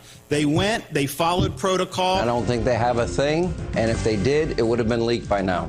Ron DeSantis, thank you. Laura Trump, as always, thank you. More Hannity coming up right after this. So pretty funny. That's a very well-edited clip to point out how hypocritical they are in every goddamn way. Always, always, always a different playbook when it revolves around them. And speaking of which, folks, so the playbook from the beginning has been to scare teachers away. Make their jobs hard, make them feel unwanted, push them out of the schools. Because conservatives know the more educated you are, the more likely you are to be left-leaning. The more likely you are to have experiences with people of diverse backgrounds and have more empathy for them. And teachers used to have to be qualified, educated. They had to go to school for that. And if you go to school and become educated, like I said, facts have a left-leaning bias, as Jon Stewart used to say. And teachers are more likely, not always, but more likely to be left-leaning because they're educated. Well, they don't want that in fucking Florida. They love the uneducated. And they don't want kids to be taught by anyone who has a fucking clue what's going on. And so they push these teachers out, and they're having a teacher shortage there. So then step 2 is replace the teachers with people who are not educated to be teachers.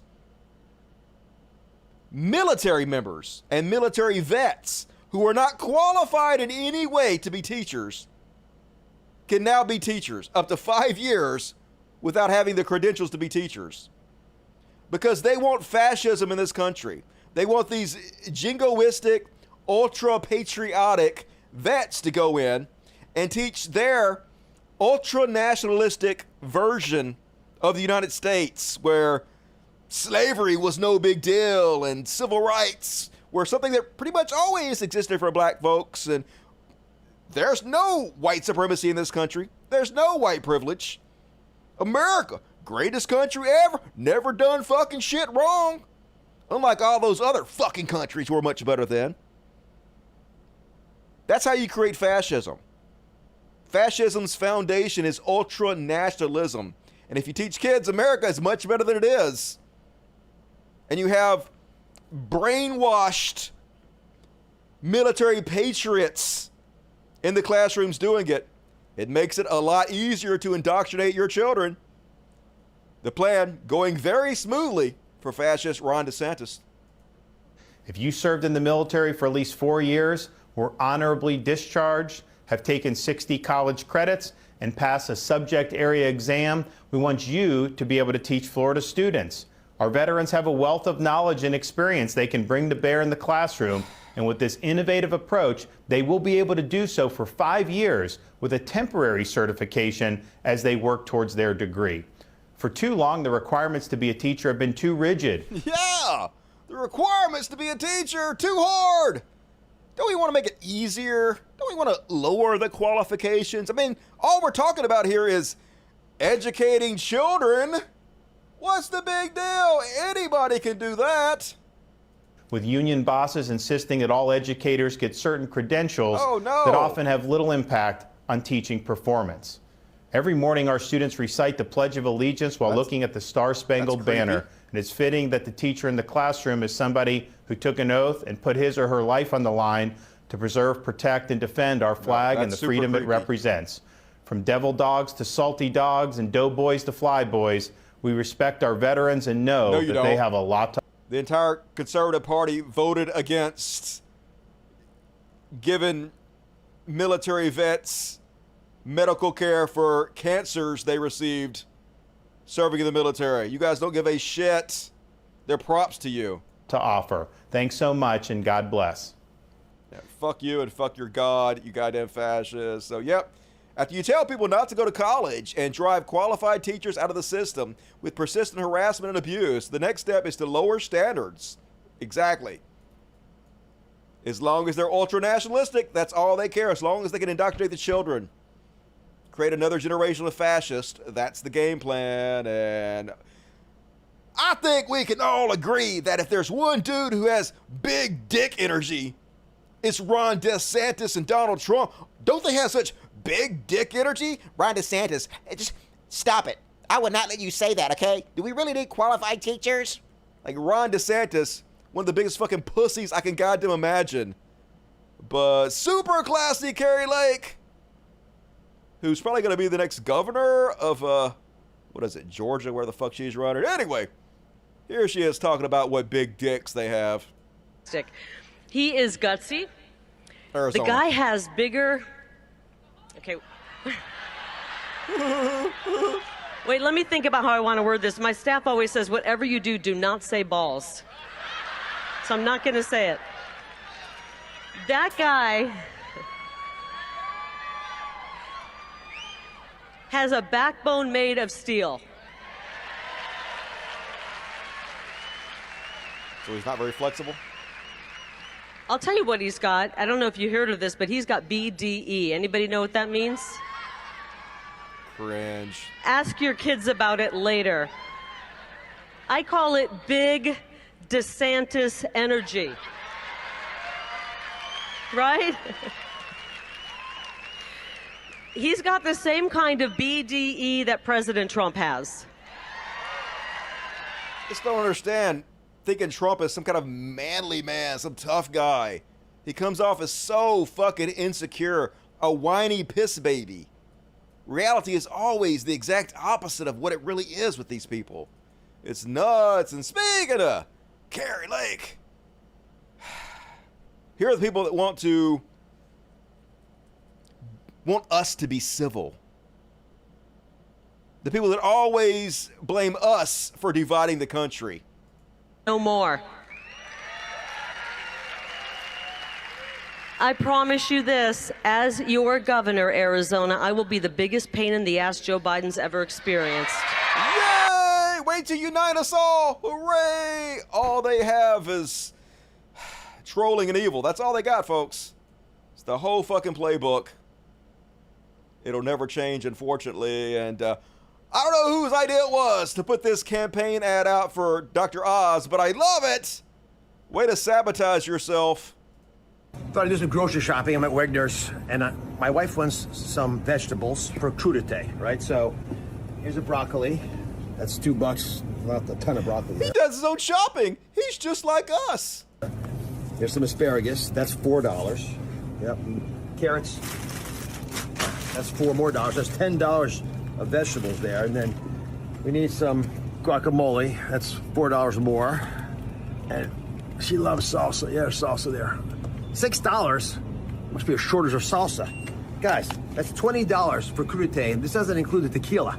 I mean, that's outrageous. And we got Joe Biden to thank for this. That's right, Joe Biden with his little price gun going around the vegetable aisle going doop, doop, doop. Salsa $6 now. Fuck you, America. Doop, doop, doop. God damn it, Joe Biden. Dark Brandon is at it again. But of course, like America is in the middle of the list when it comes to inflation compared to the other countries. And Joe Biden has nothing to do with other countries' inflation. He only has a limited amount to do with Americans' inflation, but don't let the facts get the fuck away. And speaking of classy, here's super badass Ted Cruz making jokes about Elizabeth Warren having a penis, because of course, a politician in the highest political body in the fucking land is behaving this way.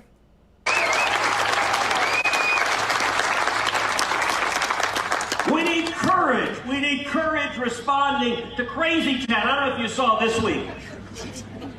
Elizabeth Warren told reporters that a guy came up to her and said, I would have voted for you if only you had a penis. Now let me say two things about that. Number one, that story is a lie. Produce this fictional person, because this human being does not exist. That is not even 1/1024th true. But number two, in today's Democrat Party, how do we know she doesn't? Because if you're a Democrat, that means if you're a woman, you might have a penis. That's just the way it works. I mean, being accepting of trans people means that you yourself might be trans. Being acceptance of gay people might mean you might be gay. Being acceptance of black people might mean you might be black. Don't think about it, but goddamn it, it's just bad comedy. They're not interested in passing any kind of laws that benefit people because their policies are incredibly, incredibly unpopular. All they have is this horrendous conservative comedy. They think they're stand-up comedians, just going around the country telling lame jokes to old white people. Doomed as the whole fucking country burns down around us. It's so depressing. And speaking of which, next time somebody tells you Jordan Peterson, not even political, something he said multiple times himself, I'm not even into politics. I don't even care about it. Yeah, here he is at a $5,000 a plate campaign donation event for Rick Scott and Mehmet Oz. Exactly what you'd expect. He's always been political. He's always been a right-wing shithead. They can deny all they want to, but it becomes hard and hard to deny reality when, here's the proof. Don't piss in my fucking mouth and tell me it's raining, dipshits. And that is my Chud Watch. Hope you guys enjoyed it. Folks, if you love my show, and you know you do, please consider supporting me on Patreon. There's a link in the description of this video to my Patreon. I know it's a pain in the ass to put in your credit card information. It takes PayPal too, I think. But it's easier than you think, and it all adds up. I only make money from Patreon and the Super Chats. I don't sell anything. I don't grift. I don't con. I try to be a pretty straight up good human being. So if you could help me out with all the hard work I do on the show, please consider becoming a patron. I'd very much appreciate it. Now let's read the Super Chats. Hell yeah, Super Chats. If you bail out during the Super Chats, please hit the like button before you go. It's the least you motherfuckers can do. Shayla Manning, I read that. What's up, Shayla? Where are the cats? Got cats right here. That's Mr. Pretty Boy. He's such a pretty boy. Yeah, he is. I named him real good. At first, his name was like Comet or Tater Tot or something stupid. And I was like, hell no. His name is Pretty Boy. Got to name him after the feeling he gives me. Parker says, I think you know already, but I quit vaping and you were my biggest reason to quit. Man, I miss it, but health benefits already outweigh it 3 days in. I'm still vaping. I just don't do it on show days. No smoking weed on show days and no vaping anymore. And I don't really feel that on tonight. I feel like I'm fucking up some tonight, God damn it. I don't feel as on as I did the last show, but it could be because I didn't get a lot of sleep last night. I stayed up messing with my VR all night last night. So, my bad. This show doesn't count. Floyd, Fluff and Stuff, $10. Thanks again for another great show, Dusty. It sounded like you might have been comparing Blob-Fish to Dr. Bunsen, Honeydew from the Muppets. He looks just like him, too. He does. Looks just like Dr. Bunsen from the Muppets. See? Blob-Fish or Dr. Munson? Dr. Bunsen, rather. What you guys think he looks more like? Pretty close. Pretty close for both of them. And Unfriendly Atheist, namaste to you. That guy named Mike. I'm so super broke right now, but still love this. Hey, love you back, Mike. Get the pitchforks. I'm not a groomer. Psh, ain't gotta convince me. Cupid lover. Yay, Dusty. If you repeat negative things about gay people being groomers, the brainwashed conservatives, why wouldn't you say? Oh yeah, obviously they're just brainwashing them. To distract from the real issues. That's what they always do. Cole James, $50. Holy shit. Very generous, Cole James. Much appreciated. You're amazing. Cupid Lover 1902, $5. Freddie Mercury and David Bowie wore dresses on stage. Who is David Bowie? And Axl Rose has worn kilts in the past. On stage. Gay. They really do that to be more feminine. Cupid Lover 1972, $5. Conservatives just use what facts they need to convince people they're telling the truth when they are just taking things out of context. Yep. Twist. Lie. That's the only way they can stay in power. They're definitely good at it. Miss Linda Hoxa, sheet on Whole Foods Rich Hun Key Store. I'm a poor girl, so I go to low-cost places like Lidl or Aldi. Hey, Aldi's the bomb. Hell yeah. Fuck Whole Foods. Don't buy organic foods. Organic foods are a scam. You guys need to learn that shit. Joe $40. Thank you, Joe. Max Carter 499. Let's go, Dustman. The show lately have been great catching the replays. First time watching live in a while. Hell yeah. Watching live is the funnest part because you get to talk to the best audience on all of YouTube. So do that more often. Dusty, I wonder why the FBI didn't go to Mar-a-Lago right away after Biden became president. They were trying to do it all as quietly as possible because they didn't want to make it seem political, but they went ahead and did it because they have some kind of standing policy not to raid anybody like 90 days before campaign. So they raided him 100 days before to even try to be as unbiased as possible. But of course it doesn't matter. Conservatives going to spin it all day long. Yeah, you mean the documents to be returned to the White House, Trump? Shh. Facts have no bearing on this situation. Good show for the animals. I appreciate it, Grill. Good to see you tonight. Lizzie Bennett, $5. Like I always ask, Dummy Dore on PragerU, win. Yep. I'm surprised he hasn't done a Why I Left the Left yet, but he doesn't have to do that because it's very clear he is not a part of the left in any fucking way. Please don't be fans of mine, Jimmy Dore fans. God damn it, I can't stand you people. Thanks for the best show, Dusty and Mods. Hey, no problem. Thank you, Jacob Bowers. Cure Lover, George Orwell's activity for freedom and slavery. War is peace, but if thought corrupts language, language can also corrupt thought. True story. Animal Farm, all animals are equal, but some animals are more equal than others. Also a good book. Jacob Bowers. I hope we can defeat Christo-fascism before we end up like 1930s Germany. Might be too late for this country, but I'm hoping things are going to get better. Parker Aguirre, I see all the conservative politicians and I think I could do so much better, but I don't even stand a chance because logic isn't what's wanted by voters. Yep, I could definitely do a better job than Taint Reeves as governor, but I would never be elected as governor of Mississippi because, for one thing, left-leaning people hold their side more accountable than right-leaning people do, and I've already said too much bullshit in the past that'll be used against me, so I have no shot. But even if that weren't true, just the fact that I'm a left-leaning guy eliminates me from ever having a chance to be governor of Mississippi, unfortunately. Blaze it, pretty boy. What's up, Heavy Shot? Good to see you tonight. And finishing us off, Jason Ashby. Cannibalistic Humanoid Underground Dwellers. We need to watch these people. Good thing you have a show for that. I know, right? The greatest show in the history of mankind. I'm doing it.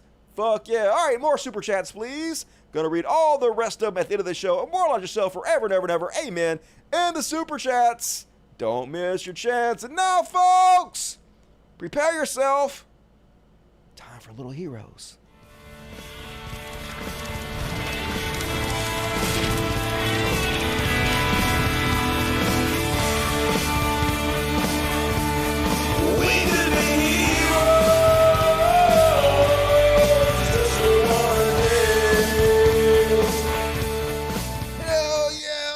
My number one hero, Billie Eilish, lead singer of Green Day. Love him! And first off on the heroes list, hell yeah to the school librarian who is finally fighting back against all these conservative chuds who, for some reason, had decided to make librarians enemy number one. That's how crazy our society has gotten. Now conservatives hate the military, they hate teachers, they hate librarians, they love Saudi Arabia, Russia. It's just gotten nutty here, folks. But a Louisiana school librarian is suing two men for defamation after they accused her of advocating to keep pornographic materials in the parish library kids section.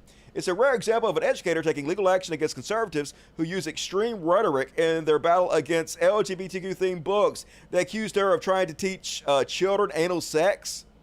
Of course, she did nothing of the kind. There were just a few LGBTQ-themed books in the library, but that's all they need to accuse people of being pedophiles. So she's suing them. One of the guys she's suing apparently was trying to find out where she lived and find all her private information so he could release it.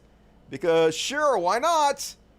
Let's make the lives of librarians dangerous. Let's make it much more likely they're going to get killed or have violence committed against them for no fucking reason. It's just goddamn bananas time in this fucking country now, folks. Conservatives have just gone off the fucking deep end. Never thought I'd see how far they had fallen so fast, but it's happening. It's all happening. And next up on the heroes, folks, this is a pretty funny video. This lady's a school teacher, and she makes videos talking to politicians just like she talks to her students, like their children, which is exactly how you would have to talk to Donald Trump if you ever had the opportunity to do so. 3.1 million views, that's pretty good. Let's have a look. Thank you so much for cleaning up the ketchup, my friend. That was really responsible, and I appreciate that. Are you feeling calm and safe and ready to talk? Okay, great. How are you feeling now? Sad. Yeah, I get it. Frustrated, maybe? Me too.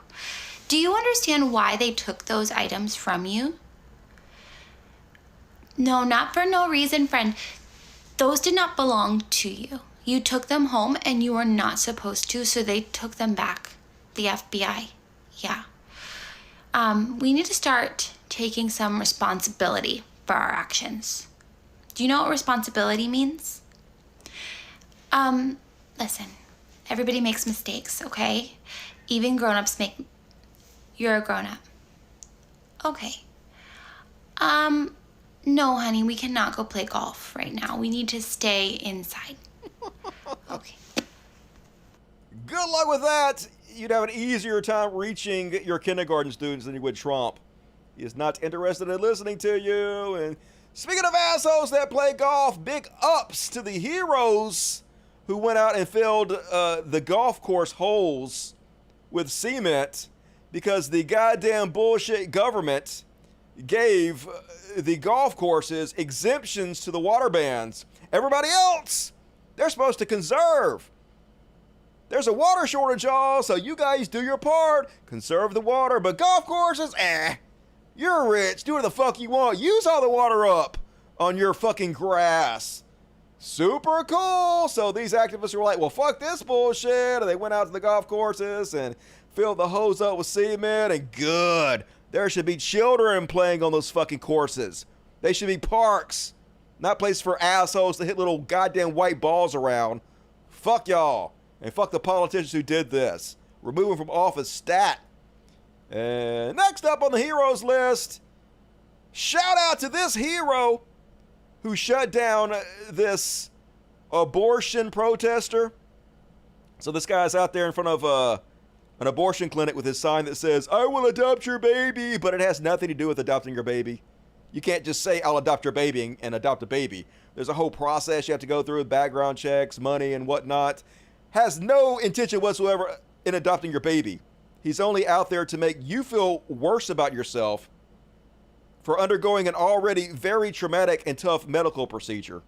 That's the only reason this piece of shit is out there. But the best way to fight this hate a lot of time is just to dance it out.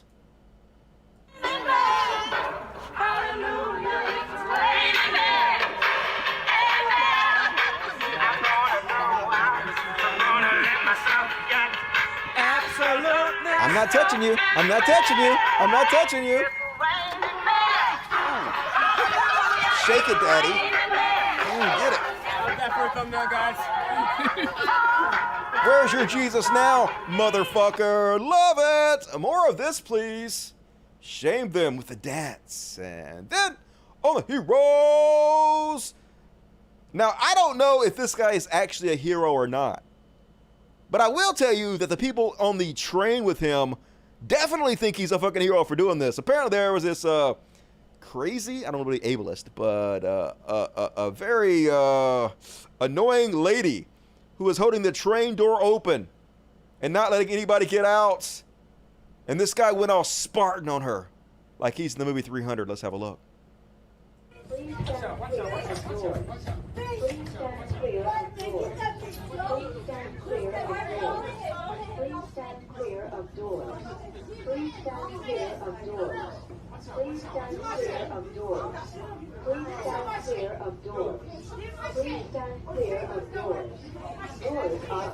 This is Sparta! Awesome. Let's look at that in high def. Not high def, but also amazing. And everybody's like, thank you so much, good sir. We appreciate your service. So maybe unnecessary, but I thought it was funny. Pretty suiting for the hero section. And that's my hero section. Hope you guys enjoyed it. Let's see what you have to say in the chat. Status Exapause cat. Got all kinds of cats behind me. Pretty boy. He's so spoiled in every way. Showing you guys his puckered butthole. Yeah, yes. You show him that puckered butthole, buddy. Yeah. Dance off. Hell yeah. I love me a good dance off. Not exactly heroic. No, not heroic, but I didn't know where else to put it. I guess I could have put it in the slow news week or the what the fuck section, but they thought he was a hero. They was thanking him. So as long as they thought he was a hero, I'll call him a hero. Why not? Who gives a fuck? And next up, folks, little section I like to call What the fuck? WTF exclamation point, WTF question mark. Not necessarily in that order. And first up, on what the fuck, folks. Okay, warning. Do not watch this video. Do not watch this. This video contains death. I'm only playing it because it's been played all over the news, folks. This is a definite what the fuck video. One of the most what the fuck videos I've ever played. But do not watch this. Turn away. You have been warned. Here we go. So first off, a whole bunch of people are fighting in the street. And then the next thing you know, yeah, they got runned over. You shouldn't be fighting in the street, but then, yeah, so 3 of them died. It looks like it was done intentionally. I guess that person was, I'm assuming, in the bar that they were in and saw them fighting in the street and decided to run them over. That's some crazy shit. Here's the news program about it. Fighting and jumped in a bar as a fight before spilling out into the streets and turning deadly in an instant. I've been crying all day. It's just, I don't know. It's still, I can't believe it. A sudden loss leaving a family broken forever. Devontae Vivetter was one of 4 men who police say was run over by a speeding car. Video shared with ABC7 capturing what appears to be a group fighting. We're stopping the footage moments before the deadly collision. It happened around 5 Sunday morning near 70th and Jeffrey. 3 men were killed, 2 of them identified as Vivetter and Donald Huey, while a 4th victim remains recovering in the hospital. He didn't deserve it. Vivetter's cousin, who doesn't want her face shown, said, just craziness. And unfortunately, this week's What the Fuck gets even goddamn worse. So then there's this story you guys might have heard about the guy who drove into a barricade outside of the Capitol building, and then his car caught on fire. So he got out of his car and fired a couple of shots into the air and then blew his own brains out. No word yet on why exactly he did this, but it has to be politically motivated. It has to be tied to something to do with Trump. That's the only thing that makes sense. But they haven't come out and said specifically why he did it yet. But also a crazy story. And then It gets even worse, folks. First, there's this one. Massive Pennsylvania house fire kills 10 family members and 13 dogs. Absolutely horrific story. 10 people were found dead in a Pennsylvania home after it burst into flames early Friday morning, sending investigators into a frenzy as they work on what's been called a complex criminal investigation. 3 children aged 4, 5, and 6 were all killed in the fire. I guess they had a bunch of dogs too. 13 dogs. Holy shit. The entire family wiped out. As of airing of the show, I don't think they know who did it and why.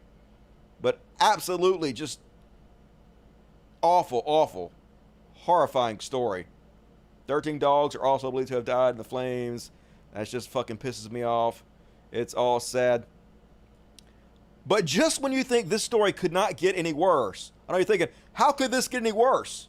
Well, it's America. Somehow America finds a fucking way. So they had a, what do you call it? Where they went out and mourned, a vigil, that's what I'm looking for, a vigil for all these people and all these dogs that got killed. A bunch of people went out to the street and had their candles burning, and we're trying to, have a moment of silence for it and remember those who died and bring attention to this cause. And this guy saw them walking down the street, turn his car around, and plowed his car into them, killing one of them while they were just trying to mourn the dead. Said he was mad at his mom. And then to make the story even worse, after he plowed into them and killed one of them, he drove back to his house, ran over his mom, and then murdered her with a hammer. Beat her brains in. Super cool, America. Here he is.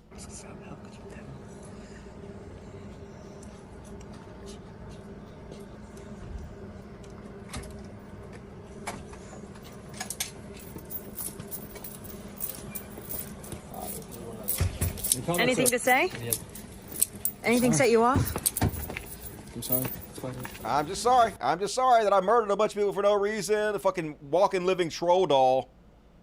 Just holy goddamn shit. This world. So fucking nuts. Apparently he was pissed out with his mom because they were arguing about money and shit. I guess he lived with her, so he just decided to kill a bunch of fucking strangers before murdering her with a hammer. So, goddamn it. What the fuck? Am I right? And then on What the Fuck, super classy Trump supporters. This guy actually put this on the back of his truck. Looked like it's handmade. It says, "I can't wait to grow up and be a Biden supporter like my daddy," says a sperm, followed by some more sperm. And then this sperm replies, "Bro, we're in some dude's ass." And then it says, "Looking for a woman that likes to suck but not swallow. I need her to help me siphon gas." This should be in the Beyond parody. I put this in the wrong section. How can you even parody these people at this point? It's just super garbage, super trash humans all the fucking time. And their vote counts exactly the same as yours and mine. And meanwhile, in New Zealand... All right. All right. Hep C, we have one thing to say. Stick it. If you reckon you could have been exposed to hepatitis C, there's an easy finger prick test to find out. And a new cure that for most people takes just 8 weeks. Which means there's no reason to feel judged for your past, and every reason to get tested and stick it to Hep C. Alright, well, hey, I guess that's a good ad. If you got Hep C, don't be embarrassed. Go get tested, whatnot, so you don't spread that shit. I'm on board with it. New Zealand Health Ministry. And then one more on the What the Fuck section. Did you guys see this one? Apparently, there was a fan of Bad Bunny, who I believe is a rapper, And she was on stage when she ain't supposed to be, so she being chased around by the security guard. And then there's like a large gap between two stages. And she like parkour queen. She gonna make it, folks. She gonna make it. I can get away from you. You guys can't catch me. I'm too fast. And she, yeah, oh, yeah. That looked like that hurt. Missed it by that much. Let's look at that one more time. Jump, girl, jump. Don't let him catch you. You gotta make it this time. I feel it. And oh, nope. No kids for you. Think you ruined your vagina there. Not that it wasn't already. And that is my what the fuck section. What you guys gotta say, Data Sexy Pose? I'm pretty sure I don't have that. Me either. But I guess it can't hurt to get checked up on it. Wants her to help him steal gas. Yep, that's what he's thinking. Ladies, he's single. I know it's shocking. Ouch, ouch. I know, right? That's not what you want. Might want to stay off the stage there, lady. Totally what the fuck. I know. The what the fuck section lived up to the name what the fuck tonight. I think we can all agree about that. I've done drunk shit like that. I never jumped from one stage to another when I was drunk. That's just me. And moving right along, folks. About to enter overtime. And who loves overtime? All of the fingers pointing at you because you love overtime. Reward me for overtime, folks. Got plenty of show left. Gonna do probably almost 3 hours tonight. So I better see some super chats rewarding my ass for this. Because now, folks, haven't done this for a while because I haven't done the content. I only have 2 Q stories, but don't matter. Gonna do the Q song anyway. So if you know how it goes and you've been missing the Q theme, sing along with me. Goes a little something like this. A, B, C, D, E, F, G, H, I, J, K, L, M, N, O, P.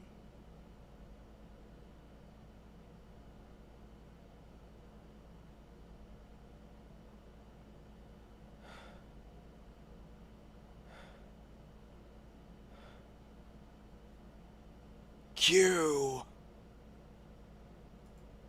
Perfect timing. Nailed it as always. And first off, on tonight's Q, you guys hear about this one. So Queen Dildo is back. This world, it's too crazy not to be some kind of dark parody. I just can't believe it's real life. So you gotta know the Q Queen, Princess Dildo or Queen Dildo. So basically, she has thousands of people convinced that she is the ruler of Earth and the Queen of Canada, and she lives in an RV and just drives around and gives decrees for her subjects to follow. So depressing. Like, here's just one of her many GoFundMe accounts where she raised $54,000. What kind of world do we live in where anybody would be stupid enough to believe she's some kind of royalty that runs the earth? But they do, folks. That's how ridiculous this goddamn planet is. So, she been going around telling her followers to arrest the police. Because of course she did. Like I tell you guys all the time, these cult leaders, they have humiliation fetishes. When people start believing them, they know they're lying. And when people start believing them, they have no respect for their followers. Because when you know that you're a piece of shit who's lying and conning people, you can't have respect for the people that are falling for your con. They're sitting around thinking, what is wrong with you? Why do you believe me? You're so stupid. So they sit around and they think of ways that they can hurt their own followers because they get off on the thought of their followers doing whatever they say. It's sexual is what it is. So she was sitting around and she was like, hey, I wonder if I could get my followers to go arrest the cops. Previously, she told her followers to stop paying taxes and stop paying the utility bills because her decree has made it illegal for the government to charge you taxes and for the utility companies to charge you fees on utilities. So her followers stopped paying, racked up tens of thousands of dollars in bills, had the utilities shut off, and they still did it. So she was like, I can't believe they did it. What can I think up now for them to do? I know. I'll tell them to go arrest the fucking cops, folks. And they did it. They went and they tried to arrest the cops.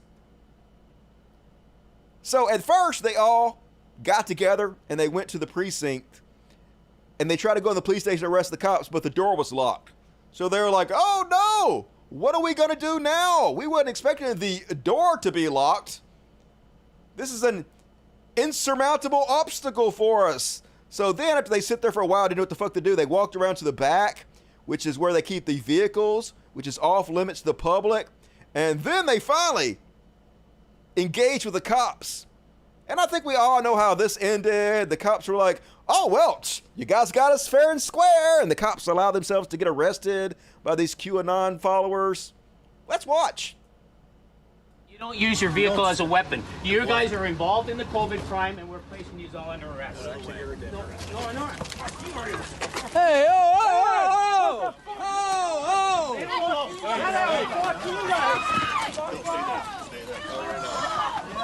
Okay. They were bullying back from those guys. That was bullying. Whoa! Hey! I suggest you stand down! Stand down, please. Stand down. Stand down. Stand down. You guys are under arrest, citizens. Stand down. Stand you down. guys are under hands arrest. off of her. I saw that on camera. That's totally working. I saw that on camera. Hey, you guys off Frank. Hand behind your back. Stand down, please. You're under arrest. Stand down. You guys Stand down. Stand down. Stand down. They're under arrest. Oh my God. How can this be real life? You police are under arrest. Yes. Stand down. You're under arrest. Any idea the world's awake to this bullshit? And get that off his head like that. You get that shirt off his face. Hey, right now. Stand down. Stand down. Fucking nuts. Stand down. That's brutal abuse. Hey! You're under arrest too. Hey! Yo! Hey! I suggest. Get loose. Stand down. Stand down. Hey! Yo! You're hurting them. Holy fuck! Jesus Christ! Why aren't they standing down? We're telling them they're under arrest. Why isn't it working? Yeah! The Queen told us this would work.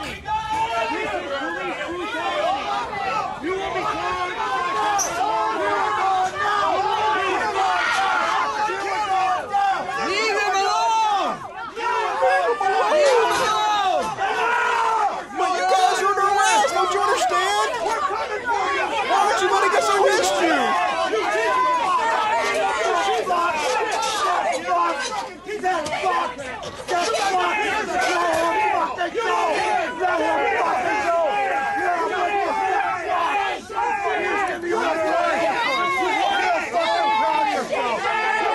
Anyway, they're yelling at them, and then they arrest a couple more, and then they're just shell-shocked. They're like, shame on, but they don't have any fucking shame. And here's the crazy part. The Queen was there watching them do it. But as soon as it all went awry, she got in her RV and she drove off and threw her followers under the bus. She said, I was just there to observe. I wasn't taking part of this in any way, even though she's the one that ordered them to fucking do it. And you might think, well, at least they know now she's full of shit. At least now they'll stop following her because they know her decrees are ridiculous. My bed is... What is happening? Okay. All right, well, that's not good.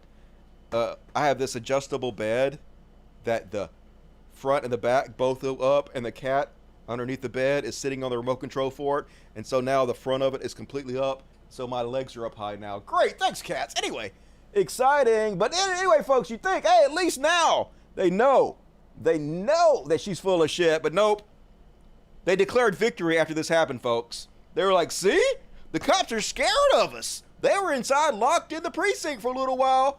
That proves we have all the power. So it's depressing. Nothing they do means anything. No amount of evidence will ever fucking wake them up. They're going to stay cult members to the fucking day they die. It's sunk cost fallacy. They have too much invested in it already. They can never have their mind changed. And what more? In the Q section, apparently this pro-vaccination guy was out at a, I guess it was a QAnon anti-vax protest. And here's the free speech warriors, the free speech absolutists, the First Amendment lovers, attacking him for a sign they didn't like. Hey, Mr. Hey, Junior. That saves lives. Can you tell me why my sister's injured? No. Can you take that out of here, please? I don't want it here. Get it out of here. Get it out of here, dude. What's the problem? Right now. I'm not right now. Get that sign out of here right now. Are we not freedom of choice? Get it out of here now. Get out. I got injured and dead people. I'm not playing. Get out. Get the hell out of here. I got treated this way. Get out, dude. The way I got treated for not wearing a mask, you're getting treated that way now. Not settling down. I got injured people. I don't want signs like that. Settle down, guys. I don't need this piece of shit here. Get that sign out. You brother. You want to be here, Junior? Put that down. Your sign out and I'll take my sign out. I don't have a sign. Hey, I don't have a sign. Please take the sign down. Please take that sign down. And the coroner, when the coroner came, within a half an hour, he said it was blood clots, and we had to leave to go to another one. Okay, you guys sign that says vaccine save lives. They do. No, they don't. They do. Look, I got all the evidence. Wrong, but he has the right to say whatever the hell he wants to. No,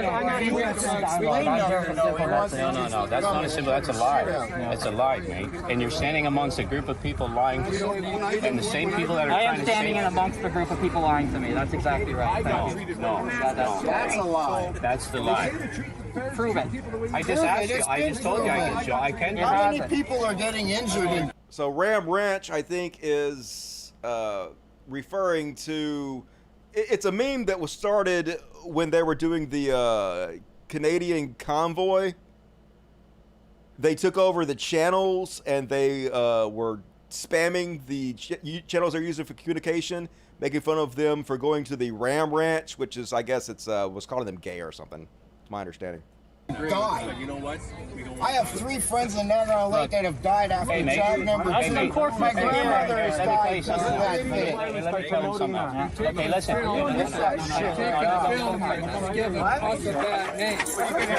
Get the sign. See, there you go. There you go. The sign's fucking gone. Get the fuck out. Now go get another 200 bucks. Are you live streaming just out of curiosity? Hey, listen. This guy might be because we don't know who he is. I work for a company. This guy's trying to film it. See, I knew he was filming. Phone out of here. So they assault that guy, they assault that guy. So much for free speech. They don't give a shit. Do as we say, not as we do. Always hypocrisy with conservatives in every goddamn way. They don't give a shit about your free speech. Shut the fuck up, go away. And that is my Q section. Real quick, take a couple comments from the Dirty Sexy Pores. Ram Ranch, Google it. Yeah, Google it if you want to know more. I actually covered that before when it happened to begin with. It's pretty funny. You are a joke. I'm a whole bunch of jokes, if you're talking to me.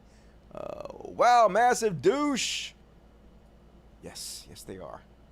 Agreed. And all right, moving right along, folks. They got plenty of show for you. Time for...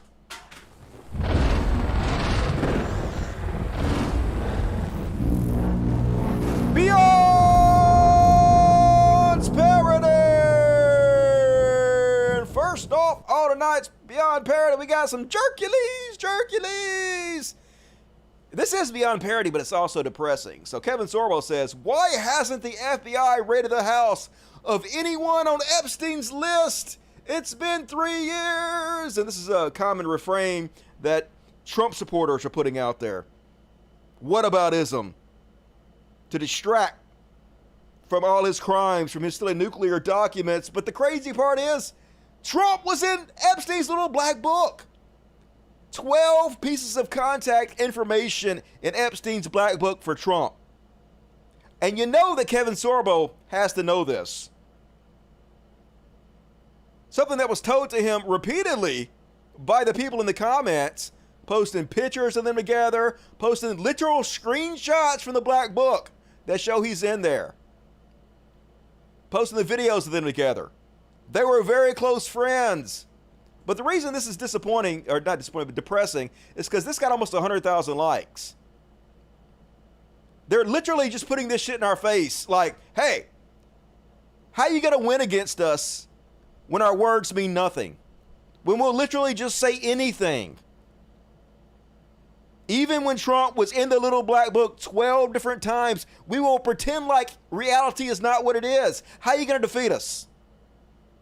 I'll still get 100,000 likes by lying my ass off. How are you going to defeat it? You're not. There's nothing you can do. We can't win against these people. They don't play by the rules. They don't care about truth. They don't care about reality. They don't have any integrity whatsoever. And they don't hold each other accountable for a fucking thing they do or say. I don't know what the fucking solution is. But I know Kevin Sorbo is definitely beyond fucking parody. And Herschel Walker has a very important message about Kamala Harris. Pay close attention because this makes incredible sense. You know, like, why don't you get the best person why for the do you job? get the best person? Because if you get someone that's not ready, it's going to make everybody look bad. But now, she may say that she's not black now. She may be somebody else today. That's the problem we have is we don't know what people are doing today. And her job was the border. And she hasn't even been there. She hasn't even been there. Could you imagine having a job and not showing up? She complained about it, and she said, it's the white men that the reason I'm doing this, because they're against me. It's not the white men, it's that you're not doing your job. Yeah. So it is amazing that the left continue to call everyone else on the right racist, but they're the one who's talking about racism.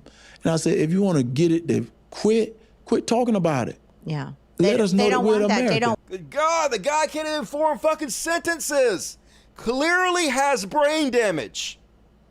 Yet conservatives just don't give a shit. They will put anybody in the highest political body in the land. As long as we're upset by it. Look at everybody so upset that Herschel Walker has brain damage. Can't even form sentences. Look how mad everybody is that they want to have qualified people in Congress. It's awesome. It's awesome. Let's put him in Congress even faster. And of course, he wasn't making much sense. All that was just word salad nonsense. But at the end, he was like, you want to get rid of racism? Just ignore it. Stop talking about it. Yeah, that's always effective. There's one thing we know about getting rid of bad stuff. It's the only way to get rid of it is just to pretend like it doesn't exist. Oh, you got cancer? You know why you're dying of cancer? Because you keep talking about it. Stop talking about it. Ignore it. You'll be healed. That's just common sense. Holy fuck. And one more from this walking concussion.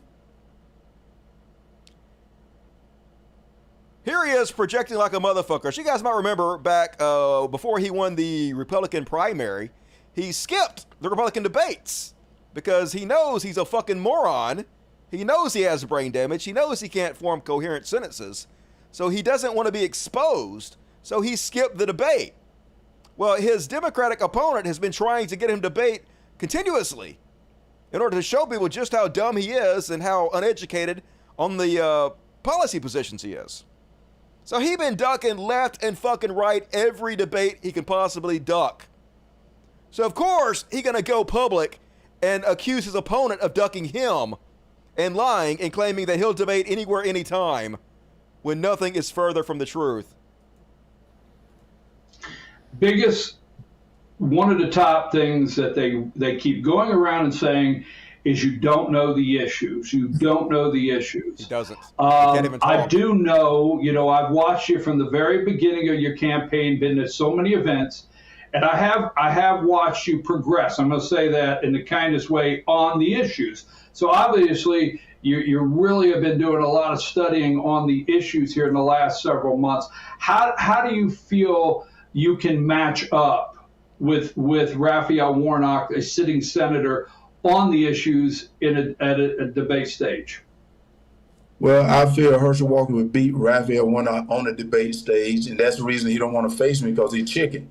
And people say, I don't know the issues. And like you said, I know the issues. I'm getting brushed up on the issues. And everyone that ever been elected to office didn't know the issues until they got there and found out what everything was going on. So right now, I'm like, when I decided to run, I knew some of the issues. Right now, I'm ready for the issues. That's the reason Raphael won't debate me. If I didn't know the issue, don't you think this is the best time to come and debate me, to make me look bad? Well, what they want to do is continue to do these commercials, try to tell people, oh, he don't do this, he don't do this.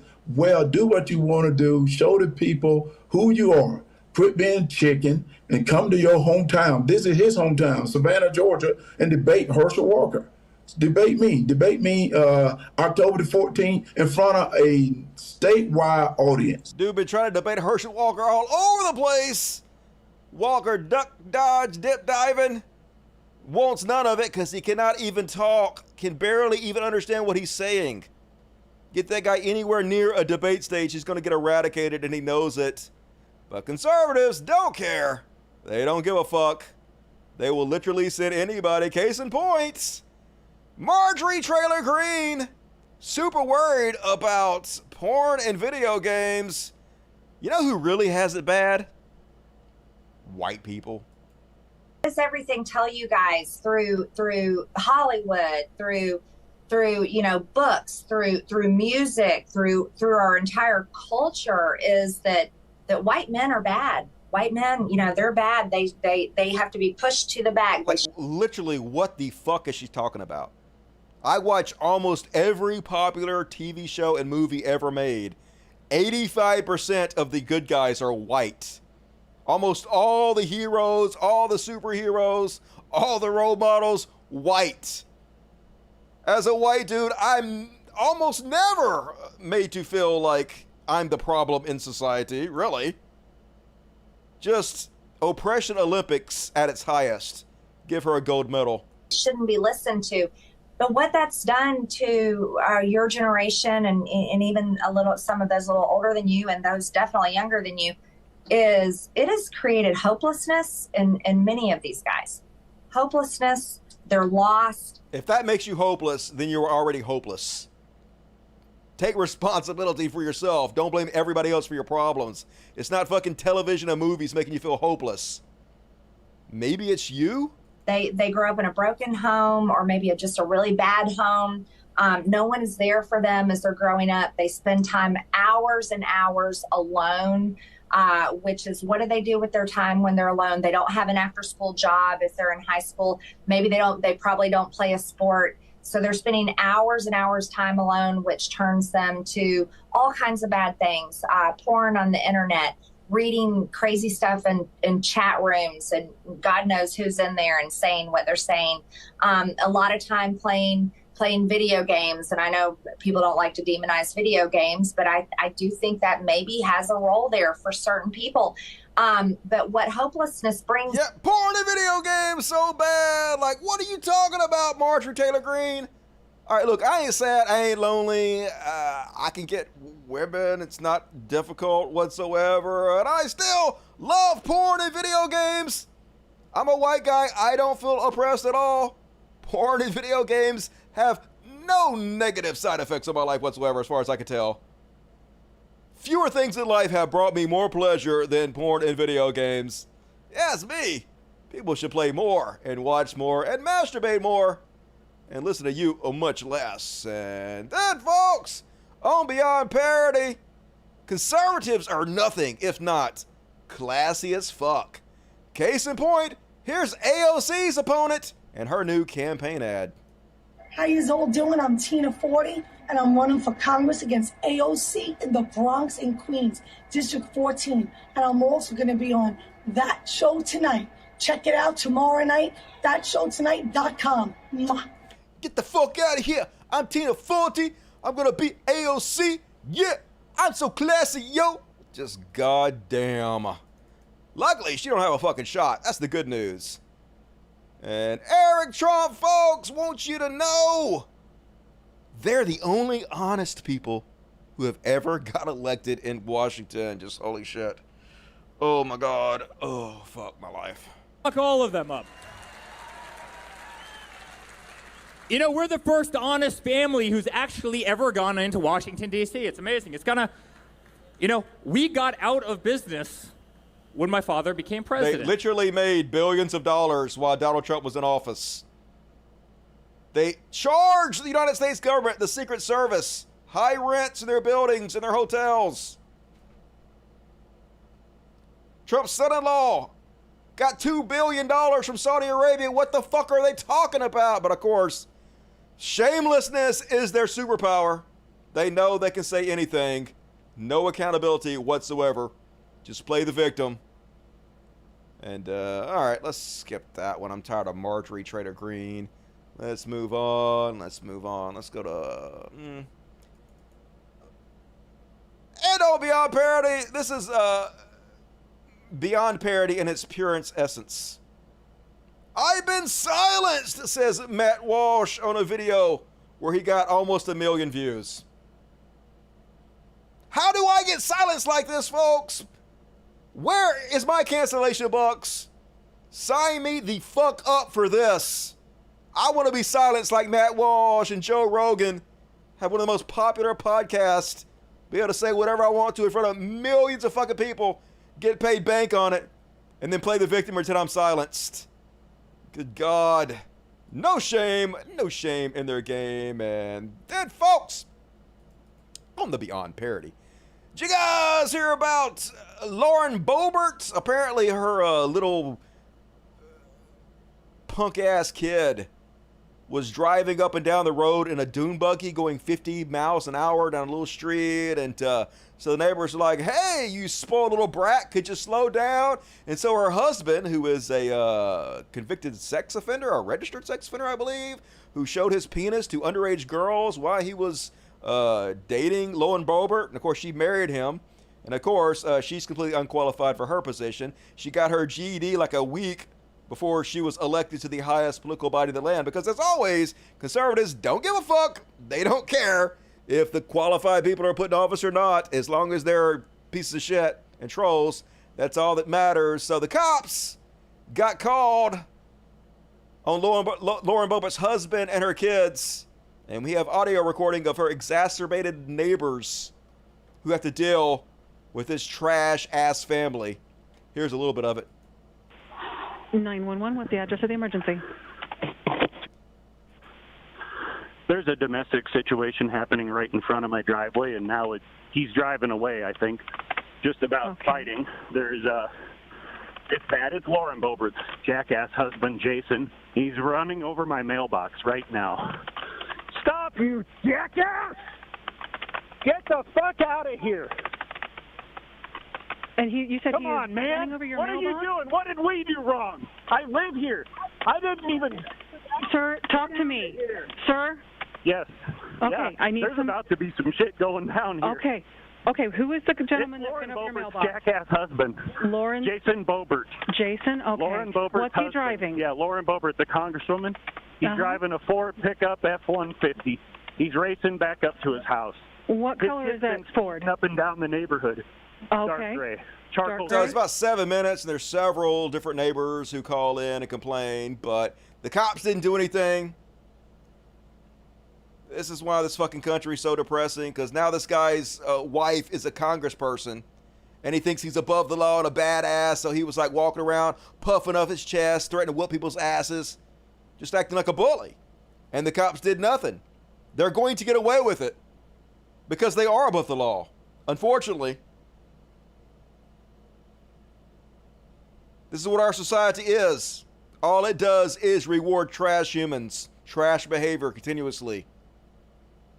You gotta laugh to keep from crying sometimes. So let's laugh at Dr. Oz, who is running one of the worst campaigns I've ever seen. This is a real campaign ad Dr. Oz put out against his opponents. And holy shit, it's beyond parody. Now that John Fetterman claims to be recovering, let's pull back his hoodie and examine what's in his head. Looks like he has some screws loose. What's this? Fetterman wants to release 1/3 of all prisoners. That's crazy! Spend more tax dollars, everything will cost more. That's nuts. Slow energy production, gas prices will skyrocket. That's ridiculous. Socialized medicine? Oh no! Where do you get these crazy ideas? Now it makes sense. Better close it up. John Fetterman is crazier than you think. This campaign ad is literally targeted towards mental children. But like, I guess in their defense, they know what their audience is. They know the level of their voters. And so, I guess it's perfect for them. The low information dipshits, the zombies, brains barely working enough to walk down the street and tie their shoes. But holy shit, how's that real? What a stupid fucking campaign. And one more, folks, on Beyond Parody. Don't you guys want to join the military? Of course you do. All the alpha men are being part of the human centipede these days. Don't you want to have your individuality broken down and have yourself rebuilt as part of a team so you can go risk your lives to make some rich dickheads even fucking richer? Sure you do! And you get to smell your fellow man's asshole. It just is awesome. Sign up today. Recruiters are waiting for you. Get on it, patriots. And that's my Beyond Parody. Hope you guys enjoyed it. Read a couple. Then we'll move on to the next section. What you guys got to say? As always, going to read the super chats at the end of the show. Get your super chats in before the show's over. Moralize yourself forever and ever, ever. And the super chats. What the fuck? This is a cartoon on acid. It's definitely made for low-level drug addicts, that's for sure. Not even the good drugs, either. F-150, no way! I actually got me a truck, folks. I got me a Dodge Ram. That's what I'm driving now. So, cool. I need to get me some kind of truck-type vehicle because I'm starting to do work on this house. This old-ass, 100-year-old house. I found out this house is actually built incredibly well. And I need to start doing like work to make sure it stays in good shape. So I got me a cool truck. It's not it's an old truck. It's like a 20-year-old truck, but it's pretty cool. Only if I could eat some ass. I've never eaten ass before. I've never thought about sticking my tongue in somebody's butthole. I've had my ass eaten once, but the whole time I just felt like weird. I was like, ugh, I felt like bad for the person. I was like, don't do that. I know where my asshole has been. Don't put your tongue in there, but I let him do it anyway, because, you know, why not? Anyway, too much information. All right, let's move on, folks. Rolling right along to the next section. A little something I like to call... It's clear you're just a mess. You should be careless. It's obvious you're completely out of touch. 'Cause, bitch, you're caring too much. Time for the Karen Cavalcade. I didn't do it last show, so we got a few Karens to get through. First off, a brainwashed Russian girl in Vienna apparently was giving Ukrainian people a hard time and backfired. Love to hear her cry. Let's have a look. She's like, let me read it. She's like, girls, glory to Russia. I'm such a piece of shit. I got my tongue sticking out. I'm awesome. Russia gonna win. Russia gonna win. Russia getting their ass whipped. Your dictator is sending young men to get slaughtered by the thousands. But what the fuck do you care, pretty blonde girl? Who's Kherson? Occupied by Russia says March 22. Yes, yes, yes, Ukrainian. They're holding a referendum already. Yep. Fuck your Ukraine, she says. Haha, the next thing you know. Why the fuck? I just got my Vienna's booking canceled. Yep. They don't have anything to do with you. Here's your comeuppance. I just got my account banned on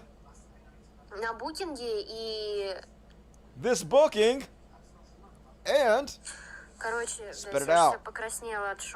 In short, I'm blushed in shock. I don't know what that fucking means. In short, I just got a notification on my email. Basically, she got banned from the booking app. That my reservation is canceled. The money will be refunded within 3 days. Now she's gonna cry. Now I'll try to make a reservation once again. If this won't work, I don't know. You fucking satisfied, huh? You bled, you ruined, sucker my whole holiday. Oh, some consequences of your actions. I'm sure you're not used to facing that, pretty blonde girl, but there you go. You get what you fucking deserve, and I don't know if I consider this dude a carrot or not, but here's a great example of when keeping it real goes wrong. So let's say you're an old white guy who's never been in a fight his entire life. You're thin, you're not even in shape, muscular in any way. And then a whole car full of young, athletic black fellows drives by. What do? Do you mind your own fucking business? Or do you shout insults at them? Well, this winner shouts insults at them. Let's see how that goes for him.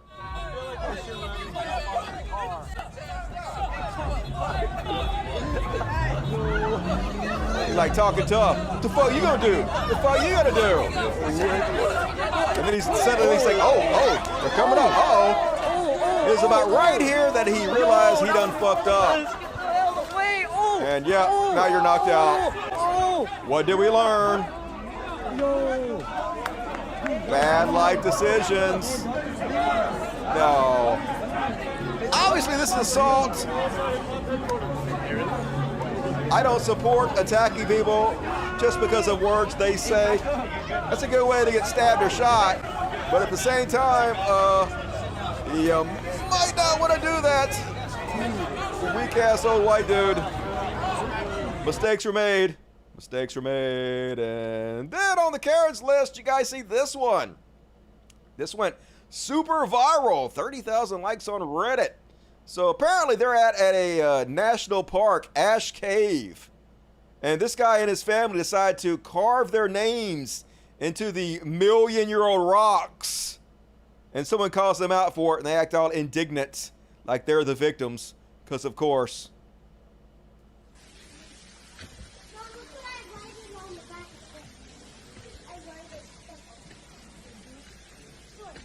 That's a really bad thing to do. Are you kidding me? Dude, Look it's at every inch of this wall. It's like throwing a tire into the river. It's like throwing a tire. Do you understand this is sandstone? In like 40 years it'll be gone because I'm not even going that deep. 40 years?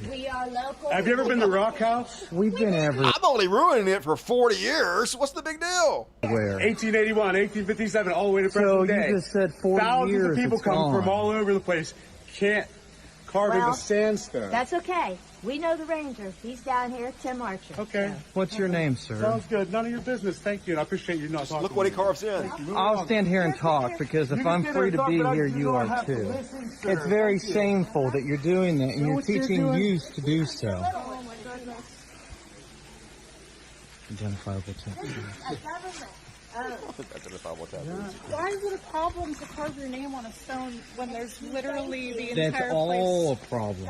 Why is it all So a you've problem? never done it before? No. Oh, and you would never do it in your life? No. Okay. If well, it was my listen, property. Obviously, you guys are way better than me, and I would like it if you just, kind of make the No, point. we've done bad things and that we've learned from, and people have maybe rebuked us, and we stopped. Why would you be arrested for carving your name on something? Are you serious? Why would you be arrested for defacing the park? Dude's laughing in this video, but I bet he's not laughing right now. We're not spray painting anything. We've been to lots of other state parks and people do it every year. Okay, well, this They're is not taught.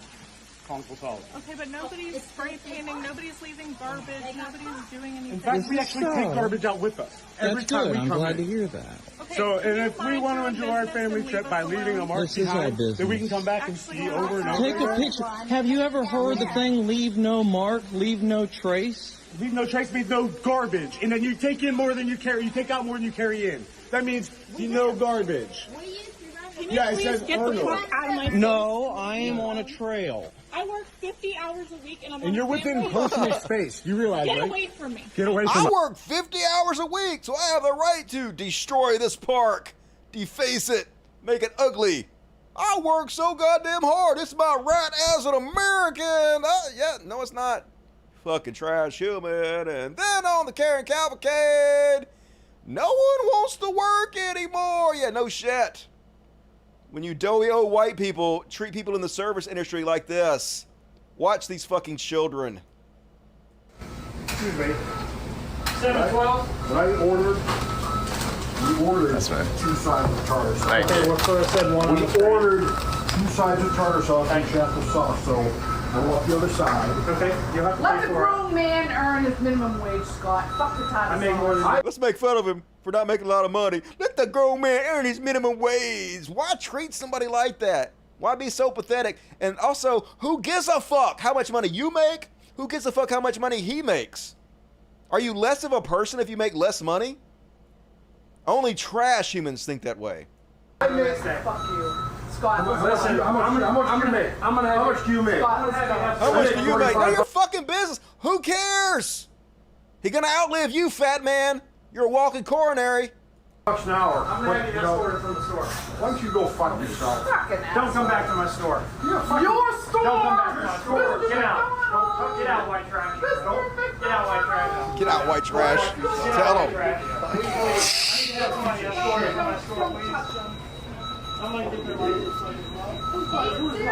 Man, Americans are so fat. God damn it.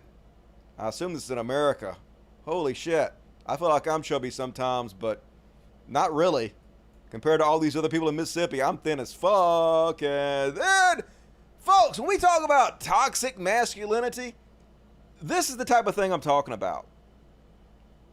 When we mention toxic masculinity, no one is saying that all masculinity is toxic. No, there's some very positive aspects of masculinity. Like, I don't agree with everything The Rock says, but The Rock embodies a lot of very positive aspects of masculinity. But there are certain aspects of it, like when you are so insecure, when you feel like you constantly have to prove yourself to somebody else because you're a man, it's toxic as fuck. Case in point, here's a guy in Florida pulling out an AR-15 and threatening people with it and pretending like he's a manly man badass. Also, he's dropping the N-word and whatnot, and he not black, by the way. Who's stuck me, bro? Somebody stuck me, but you playing good. Play that shit. Somebody stuck me. Yeah, that's a pillar, right? That's a pillar, right? Fucking little bitches. Yeah, nigga, y'all niggas stuck. It's fucking Miami and shit. What's up? Yeah, y'all niggas fucking playing ball nigga tonight. Yeah, fuck yeah, pussy niggas. Y'all niggas wanna fucking step, what's up? You got me fucked up. I'm gonna spray this whole fucking nigga. What's up? He's got me fucked up. I'm gonna spray this whole fucking neighborhood. He's lucky he didn't get shot. A good guy with a gun should have plugged 2 in him. Where y'all niggas at? Where y'all niggas at, bro? I told you, Steve. This shit ain't a joke. AR-15's been used in a lot of mass shootings. You can't do that shit. You do that shit, and you get killed. No tears for you. Come back, some so I can grab your Now he watch. gets arrested, of course. All right, come on. And he gonna be like, "What'd I do? What did I do?" Other side, bro. Sorry, bud. Hey, before we do anything else, I want to explain something to you. The speed at which a round comes out, and you're shooting it, granted at an angle, that bullet eventually has to come down, and it's still going at a very high speed. So if that bullet hits somebody, you can kill somebody. Okay. Because I fucking missed a shot. If you would have shot him, you'd be going for murder. For protecting myself? You would be going for murder. What's the point of having a gun then? They're walking down the street saying, "I'm gonna spray everybody. You got me fucked up." That's not protecting yourself, dipshit. What's the point of having a concealed weapon? Can you just please justify that? It's a concealed weapon. He carried around an AR-15, calling it a concealed weapon. Holy shit. What's the point of protecting myself, right? Get into the car. You have a misconception of how to properly protect yourself, and when you bring too much to a situation that is way down here. You escalated the situation way up here above the clouds. Sit in the car. Can you tell me how? How? How did I escalate the situation? Somebody tell me how. I just showed it, motherfucker. You know you were being recorded, right? I did that. Found out. Thanks. Can you tell me how I did that? Because you brought a gun to a fist fight. Get in the car. By getting jumped, and that's wrong? For getting fucking beat up? Really? I didn't do anything. I just fired a shot in the air and threatened to spray everybody. What's wrong with that? Yeah, enjoy jail, dumb shit. And I'm gonna skip this one, folks. I gotta make some time here. You guys see the neighbor from hell? Starting to think she might be a little bit racist. Videotaping for him. The cops aren't gonna do shit. This should go right around your neck, you little nigger. Yep, someone charged over the hate crime stat, folks. That's not very subtle. And one more, folks, on the Karen Cavalcade. This one's hilarious to me. This guy so mad at the Starbucks, talking mad trash at him, being threatened and shit. And then the way he orders his mocha latte cappuccino or whatever the fuck it is they got at Starbucks. It's hilarious. Let's have a look. I don't know who she thinks she's talking to, but that ain't acceptable. Yeah, I'm gonna have a conversation with her. You talking to the box like the box is a real fucking person. Who's she talking to? She can't sell you, dude. You talking to a box. But you got a fucking line in the road, and there's no one in front of me. Yeah, I'm gonna come inside. Yeah. No, I want to place my fucking order. Large iced coffee, 6 and 6, and a medium iced. Oh my God, a 6 and 6. That's 6 cream, 6 sugars.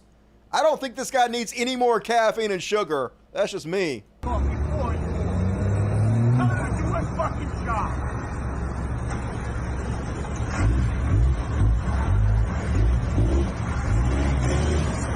Yeah. Learn how to do your fucking job.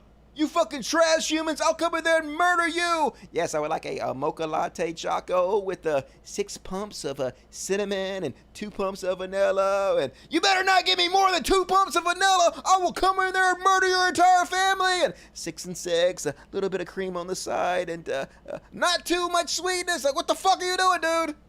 Hilarious. You cannot be a tough guy and order at Starbucks. Those two things do not go together. And I don't know what the fuck they sell at Starbucks. I don't know if anyone think what I just said was right or not. I don't eat that fucking bougie bullshit or drink it. Fuck Starbucks. And that is my Karen section. Hails to the yeah. All right, we've got one more section coming up, folks. Last chance to get your super chats. Got to read all of them at the end of the show. What do the poor say? Dusty, since you don't respect Whole Foods and shop at Walmart, which is one of the most evil corporations of all time, what your most respected company? Ben & Jerry's. I like me some Ben & Jerry's. I don't have any choice but to shop at Walmart because that's the only store here that has anything, except for there is a supermarket right here that I do shop at, Spain's.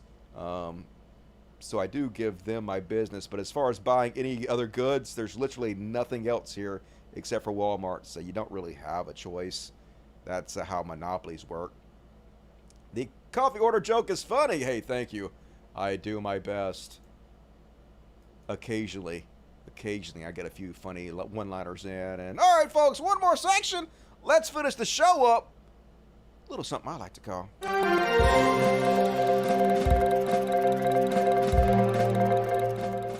Slow News Week with Dustin Smith. Yeah! Hell yeah! And first off, on this week's Slow News Week with Dustin Smith, folks, apparently, they are removing one of my videos. This gentleman, whose name is Herbert L. Denny Jr., goes by the name Pete, has copyright struck my podcast, the one called Adele Fake Trans Panic, Rogan Spreads Fake Adele Story, Kalinsky Spreads Conspiracy, Chappelle Sells Out. I have no idea which part he has a problem with. None whatsoever. That doesn't tell me. The podcast was 3 hours long, and it says I have 6 days to delete it. unless I can convince this person to remove the strike from my account. So if anybody wants to hunt this motherfucker down for me and make him remove the copyright strike, I would much appreciate it. But more than likely, I'm going to have to delete this video. So if you have not seen Adele fake trans panic, Rogan spreads fake Adele story, Kalinske spreads conspiracy theory, Chappelle sells out, go watch it, because it's going to be removed soon. Because the whole fucking system sucks. Fuck my life. And then, on Slow News, we get Dusty Smith. Yeehaw! This went super fucking viral yesterday. Pretty cute video, so I thought I'd share it with you guys. I bet they copyright my shit too, these motherfuckers. But anyway, this video is very well done and funny. It's when both your parents are DC area news anchors. Let's have a look.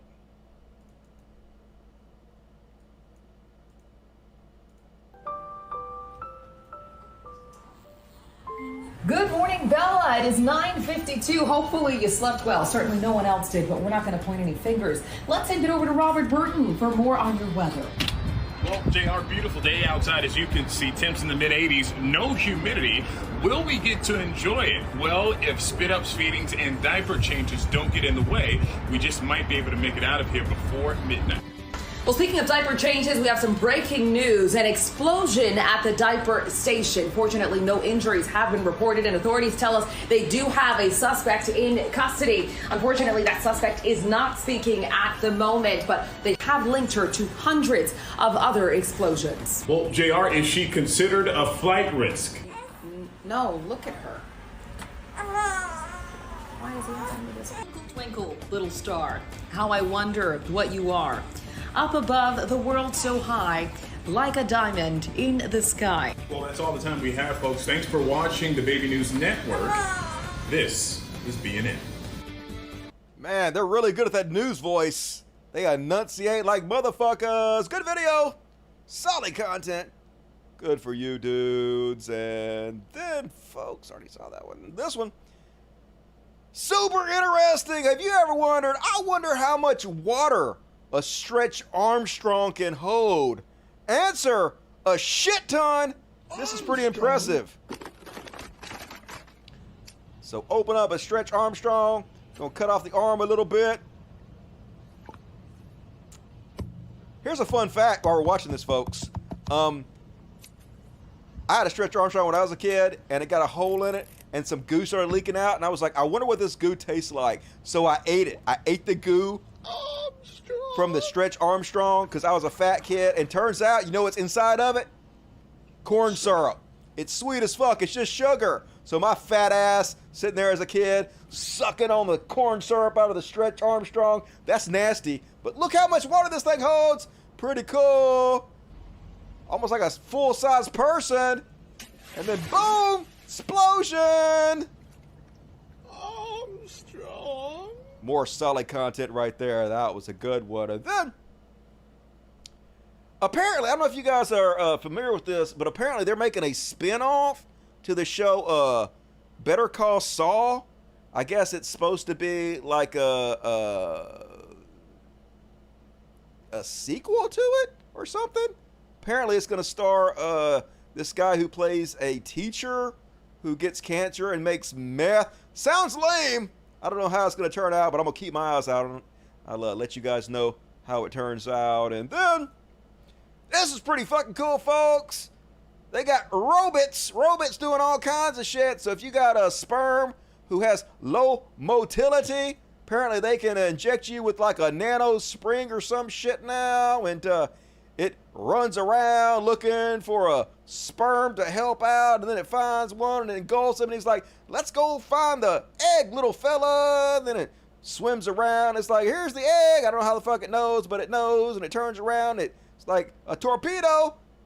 Aim ya, and boom, right there. So, I mean, doesn't this go against evolution, though? Isn't it supposed to be the strongest sperm with the fastest swimmers that fertilize the egg? Now you helping the weak sperm fertilize the egg. Seems like that's bad for the offspring in the future, but, oh no, it's cool. Anyway, science and whatnot. And then, you guys ever heard of Mad Honey? Apparently, this is a real thing that exists in the universe.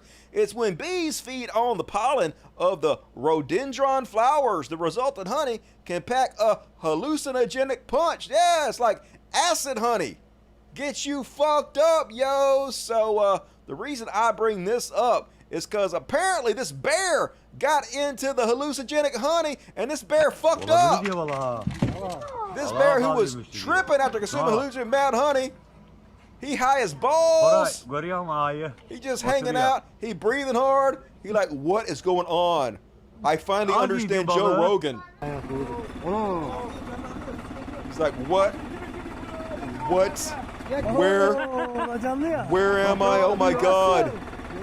Best day of my life. I want me some more of that fucking drug ass honey. That was some good shit.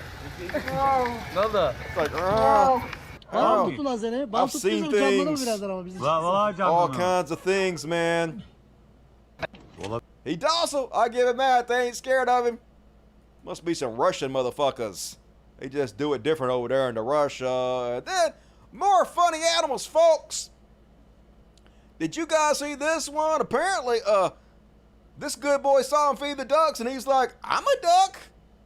Can I has bread? Somebody give that good boy some treats. Stat. He's such a pretty one. Yes, he is. And then there's this one. This went super fucking viral. 15.2 million views. Apparently, this guy built legs for a snake. Hey, you like having these Why legs? not? I guess evolution fucked him You out like of his having your legs. legs back? He's like, hey, have legs. You can walk She's around going with snake, it. and the snake seems into Hey. it. It's like, hey, I dig this. I ain't Hey, gonna you slither like nowhere. having these legs? You like having your legs back? They're too focused on what they could do, never questioned if they should or not. But anyway, and then technology getting fucking awesome, y'all. Did you guys see this one? Another one of these kick-ass billboards, this time in fucking Tokyo, where this dog jumping from billboard to billboard. Amazing, looks 3D as fuck. Catching a frisbee. Gonna jump over to this billboard now. Poke his cute little ass head through. Ding dong, motherfuckers. Gonna ring the bell. Says when the dog reaches out his paw, feels like he's really stretching it out. Looks cool as shit. Like he's really up there. This giant fucking dog. That's like Godzilla's dog. He gonna destroy all of Tokyo, but I don't even give a shit. He's too cute. Let him destroy Tokyo. That dog wanna destroy Tokyo. Let him do what he wants to do. He little ball of floof. But anyway, cool. Love technology. We're in the future, motherfuckers. The future's awesome. And folks, that's my show. Hope you enjoyed it. Another amazing episode from Dusty Smith. Gotta read the super chats and do a quick Q&A. So stay tuned for that. But if you bail out, please hit the like button before you go. And leave comments and hit subscribe and do all the fucking things. You know how it works. The truck I want is a pussy wagon from Kill Bill. Yeah, you might get killed over it though. Don't want to die. She badass in that movie. I watched that movie the other day again. It's not very good. Great show tonight, Dusty. Appreciate it, Kayla Hardy. I started off slow, but it's how you finish that matters. Lizzie Bennett, $5. As much as I love to watch this overtime super show, I got to go to bed for work in the morning. Good night, good night. Thank you for donating before you leave. You rock. And Julian P. Overtime. Julian P. rewarded me with $100 Canadian, which is like 1,000 US dollars. I'm pretty sure about that conversion. Hero, Julian P. You so sexy. Thank you for supporting the show. Overtime. Here's your reward. Thank you, ABCD. Where's the Q? Cupid Lover libraries are designed to provide both liberal and conservative viewpoints in their collections so that people can have well-rounded information. It's also a great place for poor people to go have access to computers and the internet. So incredibly important resources for the community. And Julian P, another $100 Canadian. Woo! God damn it. Could you get any sexier, Julian P? No. Only if you gave me more money. But no. Super amazing. Holy shit. Thank you. Thank you for supporting the show. You rock. And Jim Dollar became a Dust Buddy. What's up? You can become a Dust Buddy for $2.99 a month and get customized emojis to spend the chat with, so do it. Become a Dust Buddy. All the cool kids are. And Jason asked me, $5 Canadian and Cannibalism. I already read that. All right. Ready. Strenuous Flues. D, really good show. Plum proud of you. Here's some reward for overtime. Gonna try to send bonus reward to Twitter. Love you madly. Hey, love you back. Thank you for supporting both overtime and the show. If you guys support the show, I would do this forever and ever and ever, seeing as how I'm never dying. Fuck you, death. And quick Q&A. Great show, Dusty, says Ben. I still have COVID after a week. Well, that sucks. Feel like crap. This is like the one thing I have to look forward to. Hey, I'm glad I can make your week a little bit better. Appreciate it. Thanks for another great show. Hey, thanks, Oi Boy. Appreciate it. I like Kill Bill. It's overrated in my opinion as far as Quentin Tarantino movies, which I'm a fan of for the most part. Thank you. Hey, thank you, Elizabeth. Good to see you tonight. Dusty. Last 2 lives ago, I asked you about if you think alimony should be abolished. I did answer that. No, I didn't confuse it with child support. I know the difference between child support and alimony. There was 2 different questions. I answered both questions.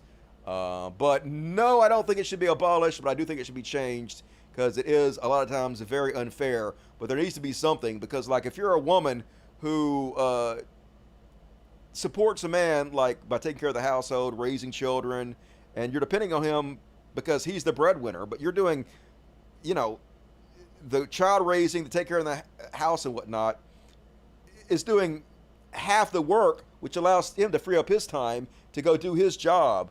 So if he leaves you high and dry, you're fucked, right?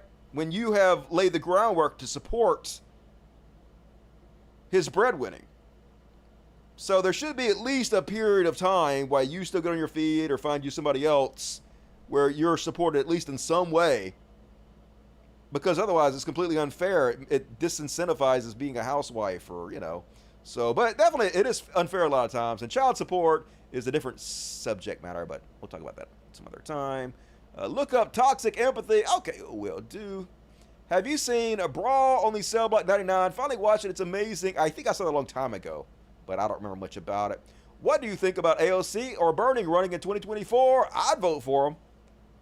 I doubt they will, but I'm not sure AOC is going to be old enough. I thought I read that she was, but then I read that she wasn't, so I'm confused by it. Do a transition for a Q. There's not enough Q material, unfortunately. But I will look into maybe doing a transition for a Q. But, I mean, I don't need one because the Q song is its own transition. That's the whole point of doing Q material, is so I can sing the Q song. So I don't want to ruin that. The Q song's amazing. All right, folks, that's my time. Oh, right at 3 hours. Holy shit. What a mega episode.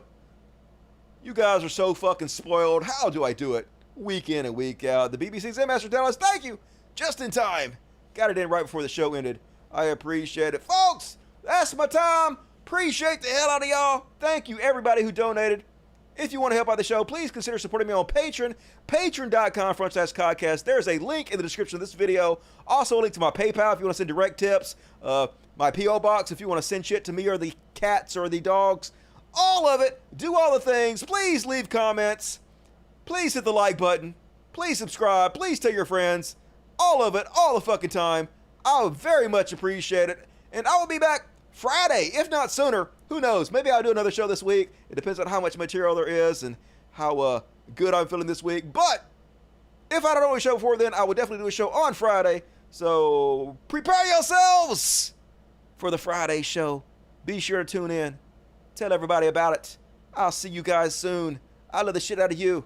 And as always, till next time, Logic, fuck yes! All my shows are available audio only on my SoundCloud channel, also available on Spotify. And we're going to play an original song off my SoundCloud account. Let's play, thought I had more songs on here. All right, let's go for, we'll play Chill Again. An original song by Desi Smith. Good night, everybody.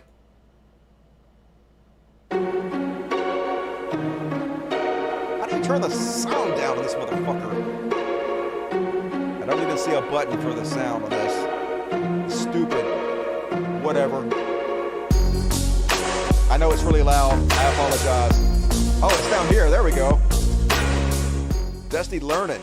Way better. Hell yeah. All right. Cool.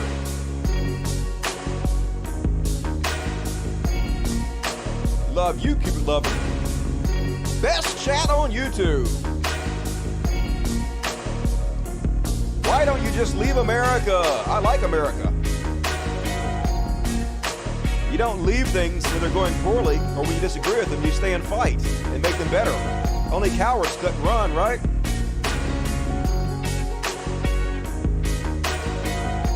Pulp Fiction and Reservoir Dogs, two great movies. Pulp Fiction is one of my favorite of all times. All right, I'll quit talking. Turn it up. Good night, everybody.